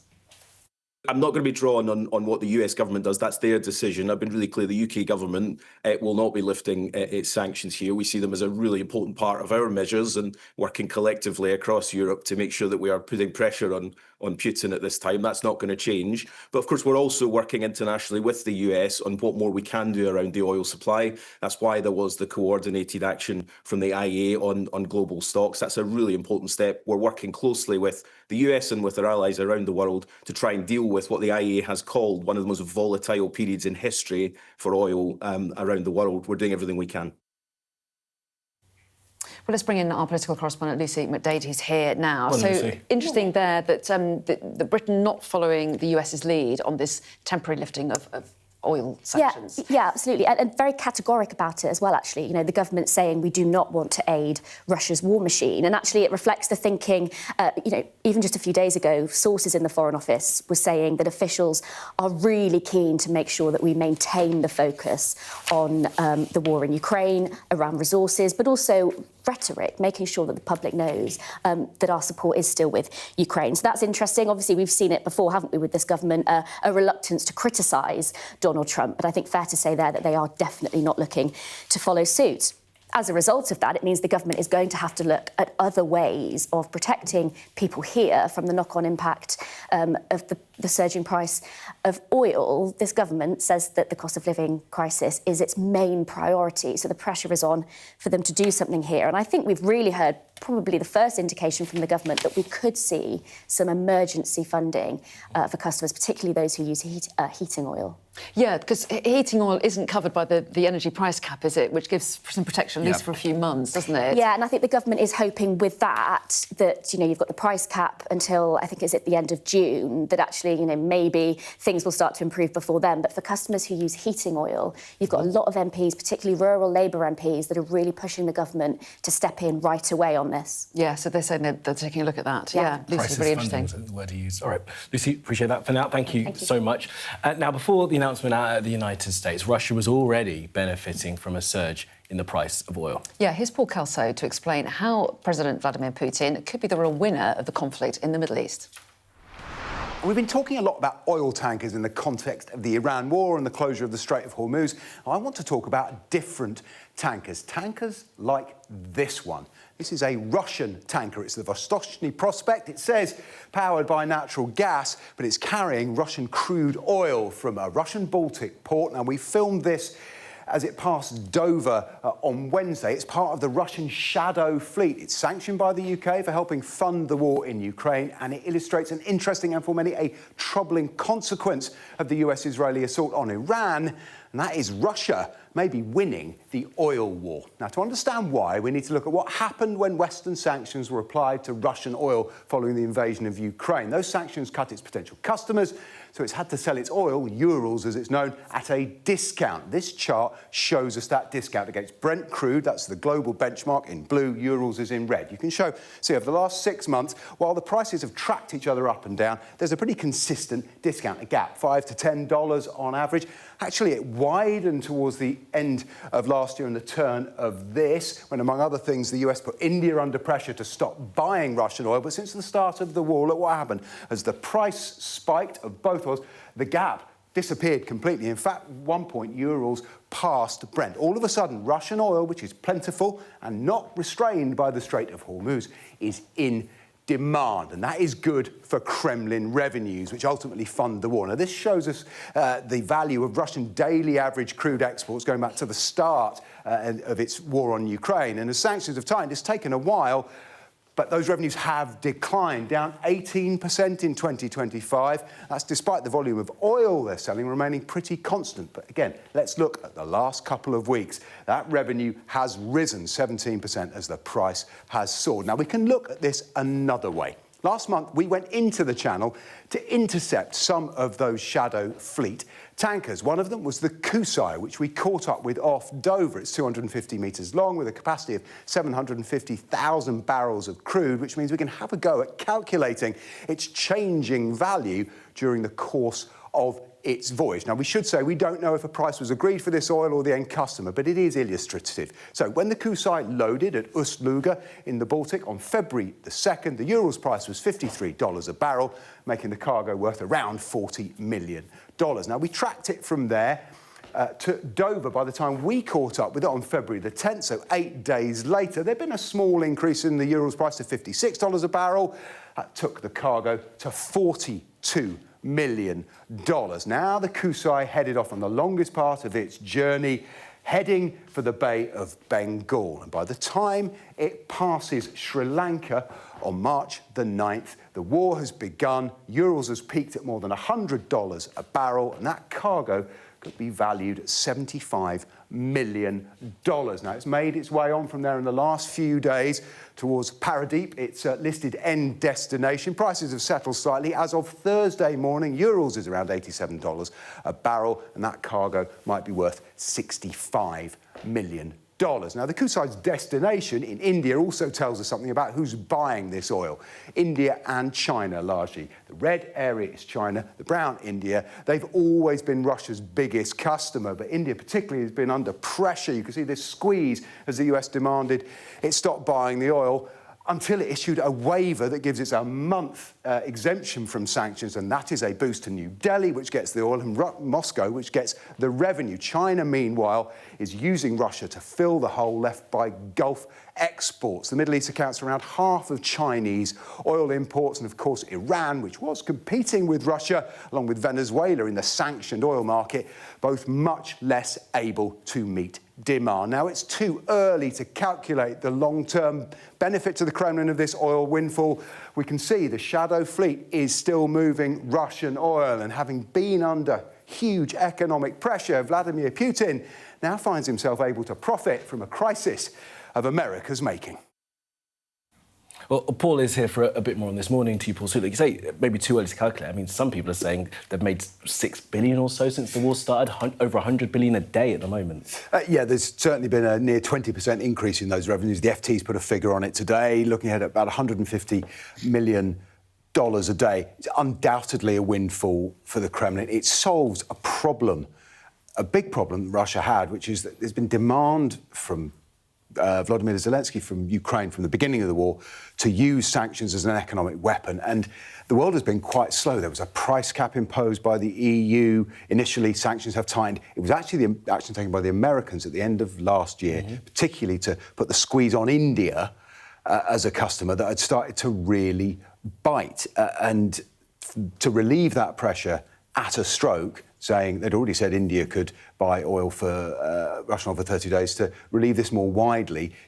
Now Russian oil, those carrying those tankers, those producers, they now know what they can do with it, because there's lots of oil, as we saw there in that report I put together, at sea, some of it without a customer. Now, not only now can they go and sell it pretty much where they like, I mean, the Western sanctions remain, the non-American Western sanctions remain, let's put it that way. Not only have they now got customers, but the value's rocketed. I mean, with that tanker we tracked, probably 50% increase on when it was filled up in the value of the oil. So it's a huge way. It also illustrates something fundamental that we're seeing here, played out in real time, is that you cannot take out a part of the oil system in isolation, because the global market is exactly that. So if you choke off what you might call an enemy's oil, you're all going to pay a price, and that's what the Americans are plainly trying to do, pull levers to try and keep prices down. So far, no sign of it working.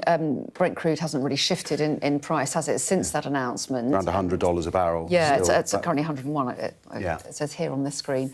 So hovering around the $100 mark. So there are going to be a lot of countries worried about the impact the higher oil prices are going to have on their economy, the UK amongst them. Absolutely. It's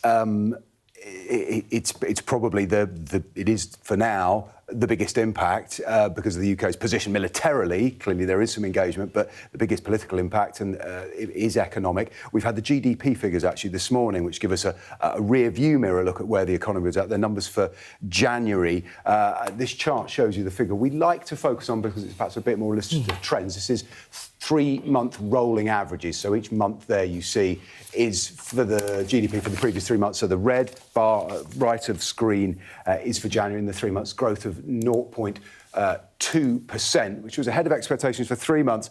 But if we look at the monthly figure, it's less encouraging. It was 0. And we see November, December, and then into January, the economy slowing down. And these are marginal figures, but they don't show an economy with its tail wagging, if you like, which you wouldn't want to be facing the kind of potential inflationary pressures that the UK could be facing, in line with plenty of other countries, as oil prices, gas prices particularly, which directly affect all our energy, electricity, as well as how we heat our homes largely, you would want to be in a stronger position. But the UK is where it is, and this is where the argument will always be against the Chancellor is that while these pressures aren't of the UK's doing, the tax issues imposed, particularly that people see as suppressing growth, companies would like to see, particularly around employment, they're self-inflicted, and that has not helped. No, absolutely. Some more headaches potentially for the Chancellor. Thanks very much indeed, Paul. Thank you. Thanks, Paul. And do join us a little bit later on in the morning. We've got a live Q&A for you at 11:30. That's with our Defence and Security Editor, Deborah Haynes, and our Business and Economics correspondent, Ed Conway, so they can answer questions around the issue of oil price inflation, but also military ones too. Get your questions in now. Now, let's put some questions to the Conservatives. We're joined, I'm very pleased to say, by Sir James Coverdale, now Shadow Housing Secretary, but of course previously in the Conservative government, Foreign Secretary, Home Secretary. Sir James, great to have you with us this morning. Good morning to you. Let's just pick up, if we can, on that discussion we were having with Paul about these US sanctions being lifted on the Russians. We've heard the government's response. What's the Conservative position on the US decision to lift those sanctions on Russia? It's the wrong decision. We shouldn't be doing anything. None of us should be doing anything which helps Vladimir Putin fund his brutal war in Ukraine. That's been our consistent position. It's what the Prime Minister should be saying directly to President Trump. The reason he is not able to have those direct conversations is because he has burned through his political capital, his diplomatic capital with the United States of America.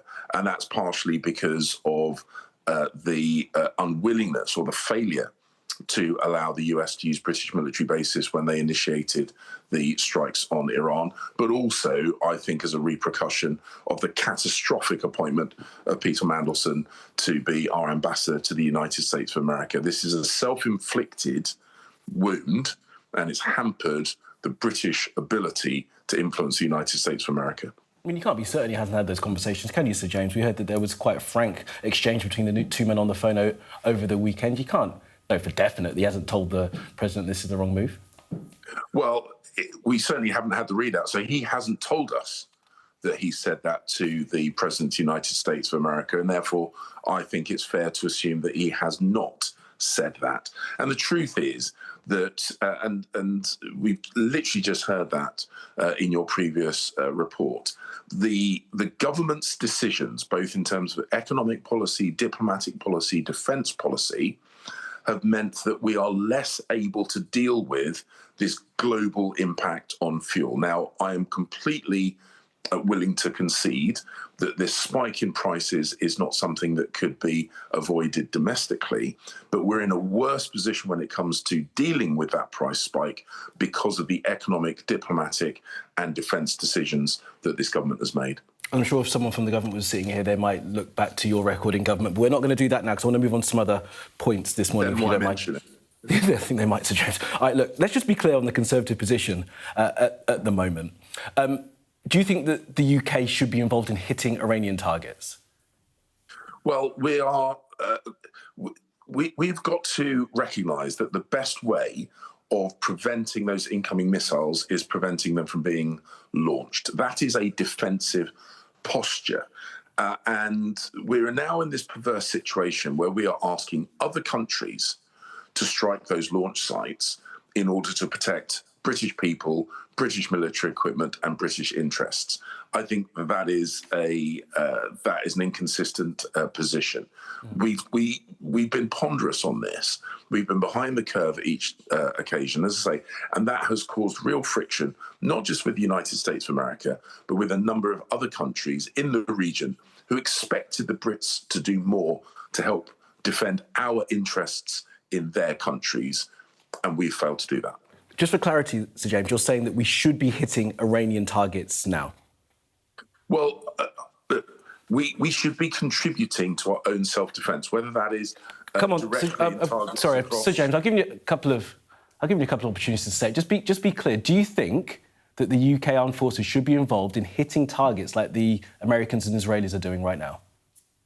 Well, we should be helping defend ourselves. Whether, and look, the reason I'm not saying a definitive yes is because there are various roles and there are various functions that could be played. Implying that the only way of taking an active part is to strike targets in Iran is a misdiagnosis of the situation here. The fact is the French, I think the Luxembourg's, other countries are playing a more active role in defending our British people, British military assets. We should be doing more. And the fact that we are not yet doing more and not able to do more is because of the political decisions that the Prime Minister has taken. So your question is a moot point, because at the moment we are not able even to defend our own bases because of a failure by the British Prime Minister to make decisions weeks and months in the past. Well, perhaps the reluctance to take offensive actions because of the dispute to the legality of this war. I mean, Giorgia Meloni, the Italian Prime Minister, just the past couple of days described this war as illegal. Spanish PM has done the same. You'll know that that was part of the decision, although not said expressly by this government, to not get involved in the first stages of this. How does the Conservative government see this? Was the US-Israel action legal in the first instance? Well, there has been... I mean, each government will have to make its own judgment about the legality of this. It is perfectly legal under international law to take preemptive military action in self-defence. We know that Iran was pursuing a nuclear weapons policy.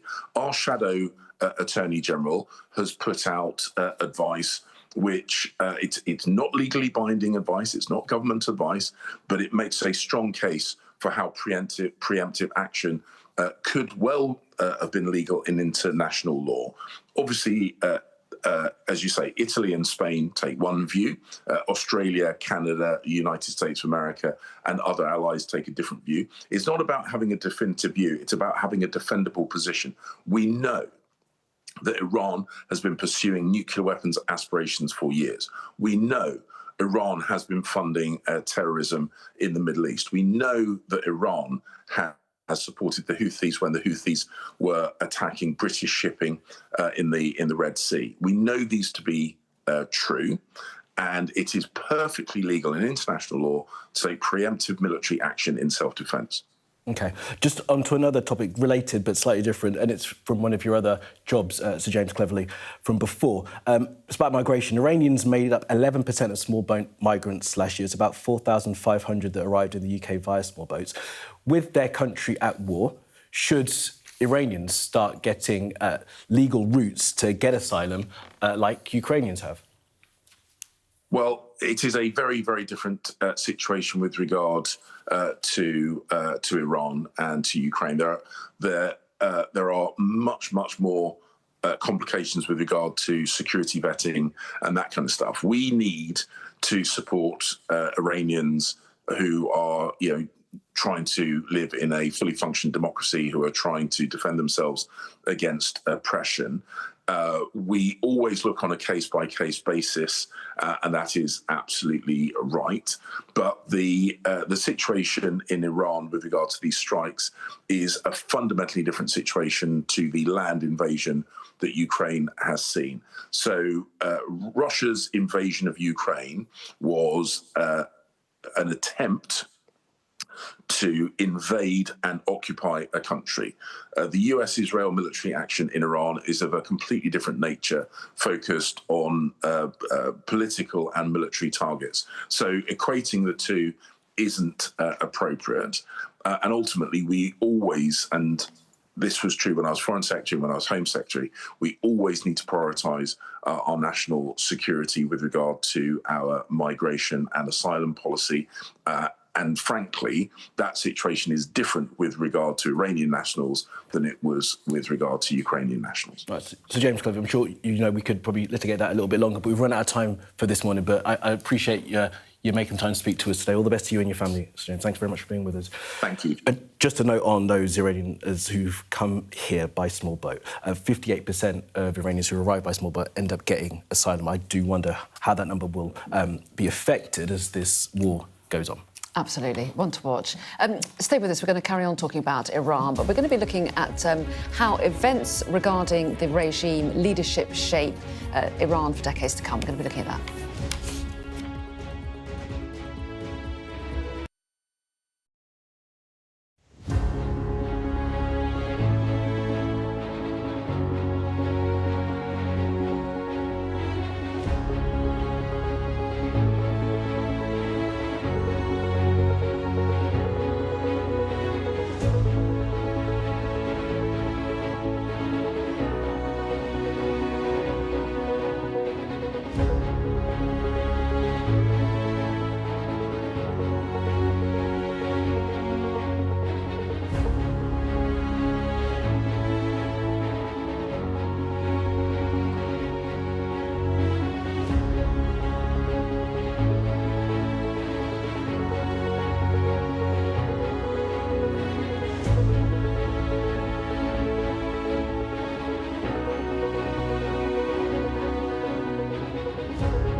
I'll just bring you the latest that we're having come into us here from the United States. United States CENTCOM, Central Command, that's running the war in Iran. We were telling you earlier about the loss of US refueling aircraft. The US have now confirmed that 4 of the 6 crew members on board that aircraft have been confirmed dead as rescue efforts continue. The aircraft went down in Iraq. The US is saying it's not the result of hostile nor friendly fire. That's contradicted by an Iranian-backed Iraqi militia that say they shot down the jet. Yeah, they put out a statement saying that it was at 2 p.m. Eastern Time, March the 12th, yesterday, that this is a KC-135 refuelling aircraft that are capable of refuelling aircraft in midair. Obviously, a huge number of aircraft being used by the US military for their strikes on Iran. They said it went down in western Iraq, as you say. 4 of the 6 crew members on board have been confirmed deceased as the rescue efforts continue. And they do say that the circumstances of the incident are under investigation. However, they say the loss of the aircraft was not due to hostile fire or friendly fire. And we should note that they say that this came down, they previously said, over friendly airspace is how they put it. But there are local militias, as we understand it, working in the area, Iran-backed militias, and one has put out a statement suggesting that they shot down the planes, but that's being denied by the American military. They've also said that the identities of the service members are being withheld until 24 hours after the next of kin have been notified. Just increasing the number of US dead now as a result of this war against Iran. We'll get more detail, of course, on that situation as we get it here on Sky News. Now, the strikes have continued, US and Israeli strikes, across the country. Questions now turn to what the future may hold for the Iranian leadership. Yeah, let's bring in journalist and author Scott Anderson. Very good morning to you. Thanks so much for talking to us. And I know that you're a huge expert in the history of Iran. And I wonder how that informs us about the future. If we look back to the past and how the revolution happened in 1979, what has happened since that can help give us an idea of what might happen next? Thanks very much for having me. I'm not sure how great a guide the past is. I'd say one thing is that the Iranian people are very aware of what's happening in the outside world. It's not a cut-off society. It's very clear that people, the vast majority of Iranian people, are deeply disenchanted with the current regime. That said, nobody likes to be bombed by a foreign country, so this could actually be a kind of having a rallying around the flag effect for the regime. This happened in June when the Israelis and the Americans bombed in June. Shortly after that, I was talking with people in the opposition in Iran, and virtually to a person, they said what we were seeing is this rallying around the flag effect, and that if we go out and protest now against the regime, we're painted as lackeys of the Americans and the Israelis. So I don't know if you're going to see that again, this rallying around the flag effect. But what I'm quite sure you're not going to see is this kind of a popular uprising that Trump seems to imagine might happen to overthrow the current government. They tried that in January. Trump told them, take over your government institutions. Help is on the way. Well, help was not on the way, quite clearly, and some 35,000 people were killed as a result. So I don't think there's much chance of there being a kind of a mass, spontaneous popular uprising. Yeah, Scott, the data suggests that it's 80% of people in Iran who are against the regime. But as you say, we're not seeing that movement come out on the street, certainly in the 2 weeks of this war. What we are seeing, as we're showing at this moment now, as we're talking to you, is people on the street for Quds Day, marking that moment, the pro-Palestinian march. I know that you've written a book about the fall of the Shah, because there is, or was at least, a lot of talk about Reza Pahlavi, the son of the Shah, being part of some kind of transition. I mean, I suppose now with Khomeini's son being put in place, all of that sort of hope of there being a change of regime is gone. Well, I think so. I mean, I think that by putting Khomeini's son in as his replacement, that from the regime is kind of a way of thumbing their nose, the regime at the West, and certainly of Trump's talk of unconditional surrender, and that I have to have a hand in the replacement to the regime. I mean, one thing I'll say about the that Reza, over the years, the few times I've talked to people in the opposition where Reza's name has come up, he's always been considered kind of a lightweight. Even the Shah always talked about how his younger son, the one who committed suicide, Reza Ali, that he was the smart one. I don't know that he really has any sort of role to play. I think people have focused on him because he's really the one recognizable opposition figure outside of Iran, and anyone of prominent opposition within Iran has probably either been killed or imprisoned a long time ago. It's interesting that in a way that Reza is playing the same role now as Khomeini did in the Iranian Revolution, as the kind of rallying around figure, the one person that the people in opposition recognize and can rally around. But I don't see him playing. He's not going to play the same role that Khomeini did in the '79 revolution. Yeah, and give us an idea of America's relationship with Iran and what part that played in the whole thing, and what attitudes are likely to be amongst the majority of Iranians towards America. It's very complicated, and if I go back to the Iranian Revolution, the overthrow of the Shah, which is kind of the focus of my book, clearly a huge part of the rebellion against the Shah. Along with this kind of religious counter-revolution we saw being where there was a rallying around Khomeini, there was a huge element of anti-colonial rebellion to it too. The Shah was seen even by his supporters in Iran as the American Shah, and that was a shadow he could not get out from under. For a long time, he prospered by it, and he would brag to the people about his connections with Washington. But when the rebellion started and the revolution started, there was nothing he could do to kind of get out from under the shadow of the Americans. So clearly, the current regime is acutely aware of that. They are trying to portray the degree that the people are taking to the streets now, and it's very sketchy how widespread that is. But they're being painted as fifth columnists for the Americans. America and Iran, ever since the Iranian Revolution, they've been at loggerheads with each other. It's a very complicated relationship.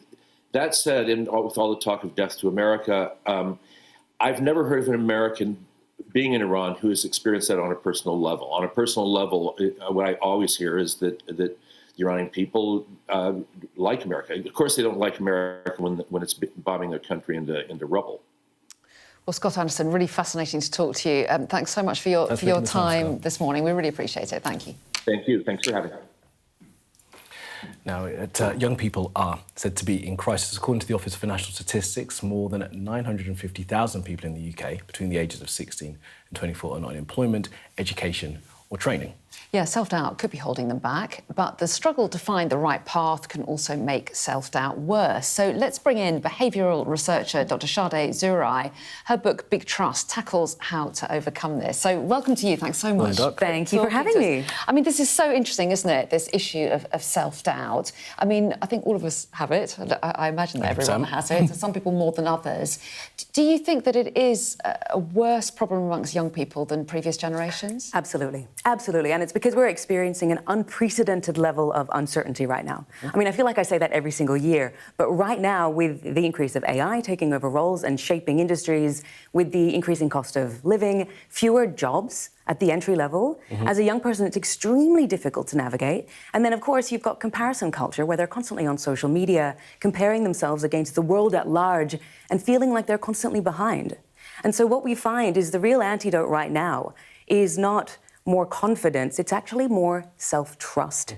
It is trusting that, yes, there is a lot of uncertainty. I mean, also then, if we look at what's going on the global level, there's a huge amount of uncertainty, instability, and so it's natural to feel like you have no control in the situation, and that's why it's so important to trust yourself more. Right. What does that look like?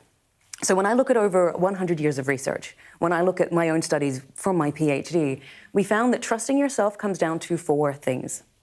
That's believing deeply that you are worthy, that you are worthy of learning, of growing. It's trusting your skills, whether you have them now or you can develop them. It's also focusing on what you can control so that you feel a sense of personal power, Because the moment you start focusing on what you cannot control, that's when you feel powerless and you feel stuck. And then the fourth is really strengthening your ability to manage your emotions in response to this crazy uncertainty. And this is why I wrote the book Big Trust. So the book is fundamentally looking at all of this research, pulling it together. There are 29 actionable tools to help people, whether they are starting out their careers, whether they are leaders in established businesses, whether they're entrepreneurs, no matter who they are, where they are. Self-trust is really the ultimate amplifier of everything good in life. I wrote all of those things down. We're going Brilliant. to be the mantra. Brilliant. But put that in the light of social media, because, as you say, like this comparison culture, this sense that one is not worthy enough by seeing things online. That's a unique thing for this generation. It's not something that my generation thankfully had to go through at all, that you could compare yourself, not just with your peers, but with everyone around the world. How can people have that sense of self-trust, of their own worth, when they're constantly seeing things that aren't real being pushed to them by the algorithm? Yes, algorithms. Gosh, don't get me started on algorithms. So the nature of comparison is that we are wired, because of how our brains are, we're social creatures, we're wired to compare ourselves, to feel like we belong, because we want a sense of belonging. Naturally, though, on social media, you're suddenly comparing yourself to thousands of other people, and you see the curated best-case scenarios. And so you feel like you're behind, you're not worthy, you're inferior. So one of the best things you can do, because we do know there is a correlation between how much time you spend on social media and how badly you feel about yourself. Yep. It eats away at your self-esteem. So the best thing you can do is actually put limits on how long you're spending on these platforms. Ban them? Yeah, I mean, ban them if you can, but I think that's challenging for many people to do. So if you can just have a limit, you know, I'm going to spend 10 minutes and just check in on what my friends are doing, then I'm going to set an alarm and I'm going to stop. And again, that requires trust in yourself, that you have the discipline and the willpower to do that. And how did you get involved in this? Was it something that you were struggling with yourself? Is that why you decided to look at ways of dealing with it? I'd say everyone struggles with self-doubt to an extent, but I had a huge amount of it, and I became obsessed with uncovering why and how to get through that, but also helping other people. And so my obsession really fueled my passion, and then my passion has really opened up the door to working with companies all over the world to help them understand how to apply the principles to trust themselves more, which becomes this beautiful antidote to self-doubt and the huge amounts of uncertainty that we're facing. But how do you tell yourself to trust yourself? I mean, I trust you, Anna. Yes, myself. Well, that's great. But if you've got self-doubt, then how do you have self-trust? I don't understand how you. The very first step is to acknowledge that thoughts are not facts. And so the moment you start thinking, I'm not worthy, I can't do this, I'm a failure, you pause and you say, I'm noticing a thought that's saying I'm a failure or I'm unworthy. It's called cognitive diffusion. You are not your thoughts. That creates separation and helps you reclaim, OK, I am OK. This is a thought, I don't have to listen to it. The next step is to reframe it and say, OK, well, what can I learn here? How can I put something into practice? How can I take an action step?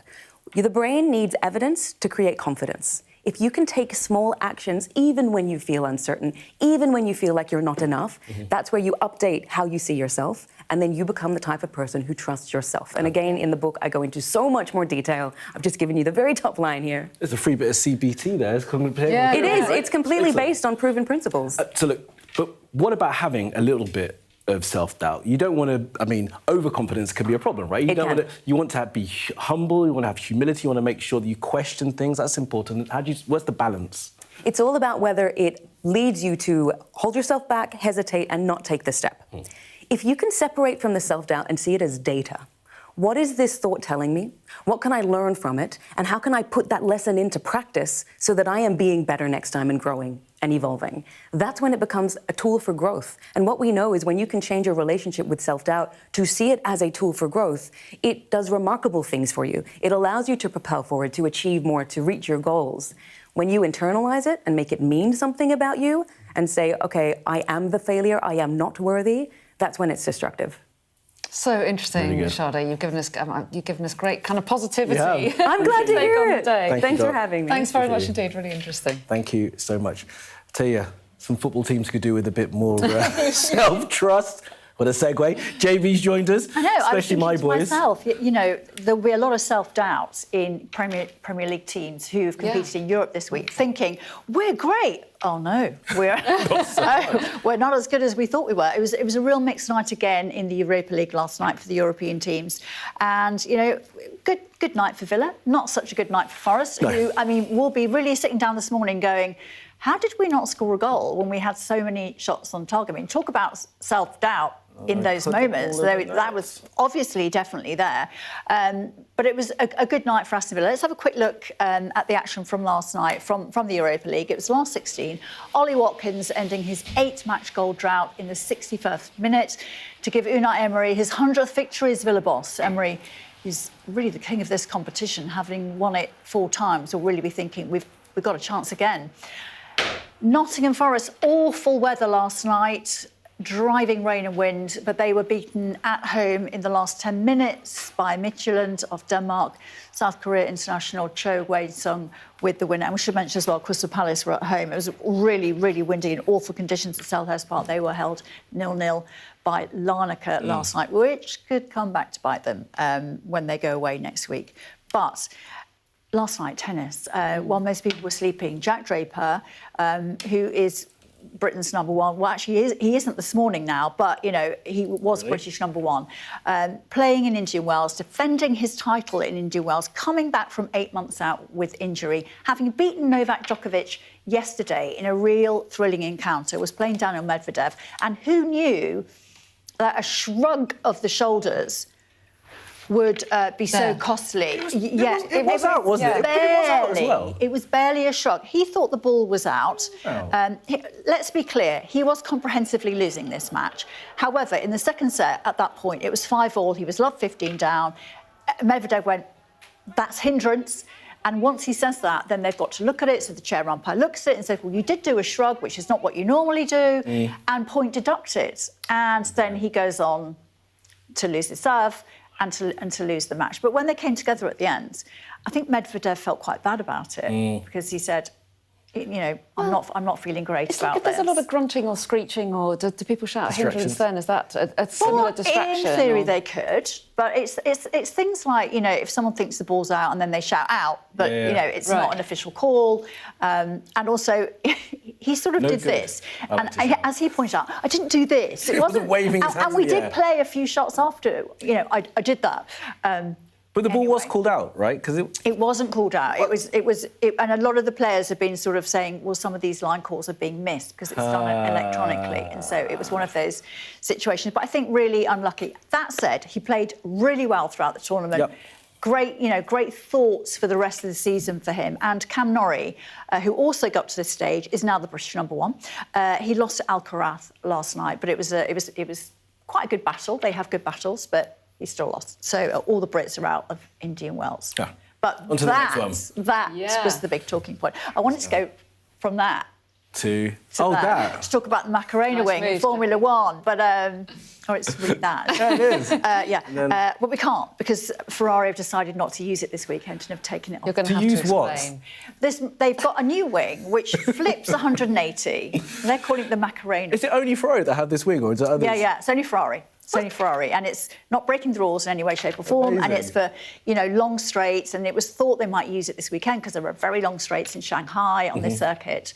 But they're not, because it sort of hasn't quite worked. Anyway... you have to keep your dance routine for another weekend. For next time. This morning, it was sprint qualifying, and as expected, this is what happened. I mean, we could have predicted it. It was a Mercedes lockout on the front row, so George Russell first, Kimi Antonelli second alongside him on the front row, then Lando Norris, the reigning world champion, and then Lewis Hamilton, then Oscar Piastri, and Max Verstappen down in eighth. Quite a lot for the Red Bulls to do, and for other people to catch up, you know, with how fast Mercedes are. Really quick. Quite a royal wave as well. Did you notice that? When he got out of the car. Another move. It's another move. We could quickly mention as well Rory McIlroy in the Players' Championship because he is trying to defend his title at Sawgrass, but he's been injured. He's had a back injury, and he left it so late yesterday to decide whether he would play. It was a bit of a struggle of a round, if I'm honest. But he did play this glorious bunker shot for his only birdie of the round. But he's 2 over. After the first round, he's 7 off the pace. There's a 5-way tie for a share of the lead, but that resumes today, and it's early days. He was quite pleased with himself. Yeah, as was Lewis Hamilton, actually. Came in fourth today. Yeah, he was pleased with kind of how no self-doubt. No, exactly. He believes in himself. Self-trust. Yeah, that's what it's all about. It's what you need. Jackie, thank you for that. Jackie, thanks very much indeed. And we're just about out of time. You're not here tomorrow, are I'm you? not. I'm going to take a couple of days off my wife's birthday, so happy birthday, Karina. How nice. Yeah, absolutely. There we go. So I'll be here with Matt Babette tomorrow, but that's it from the three of us for the moment. All the top stories coming up your way in just a moment. Don't go away.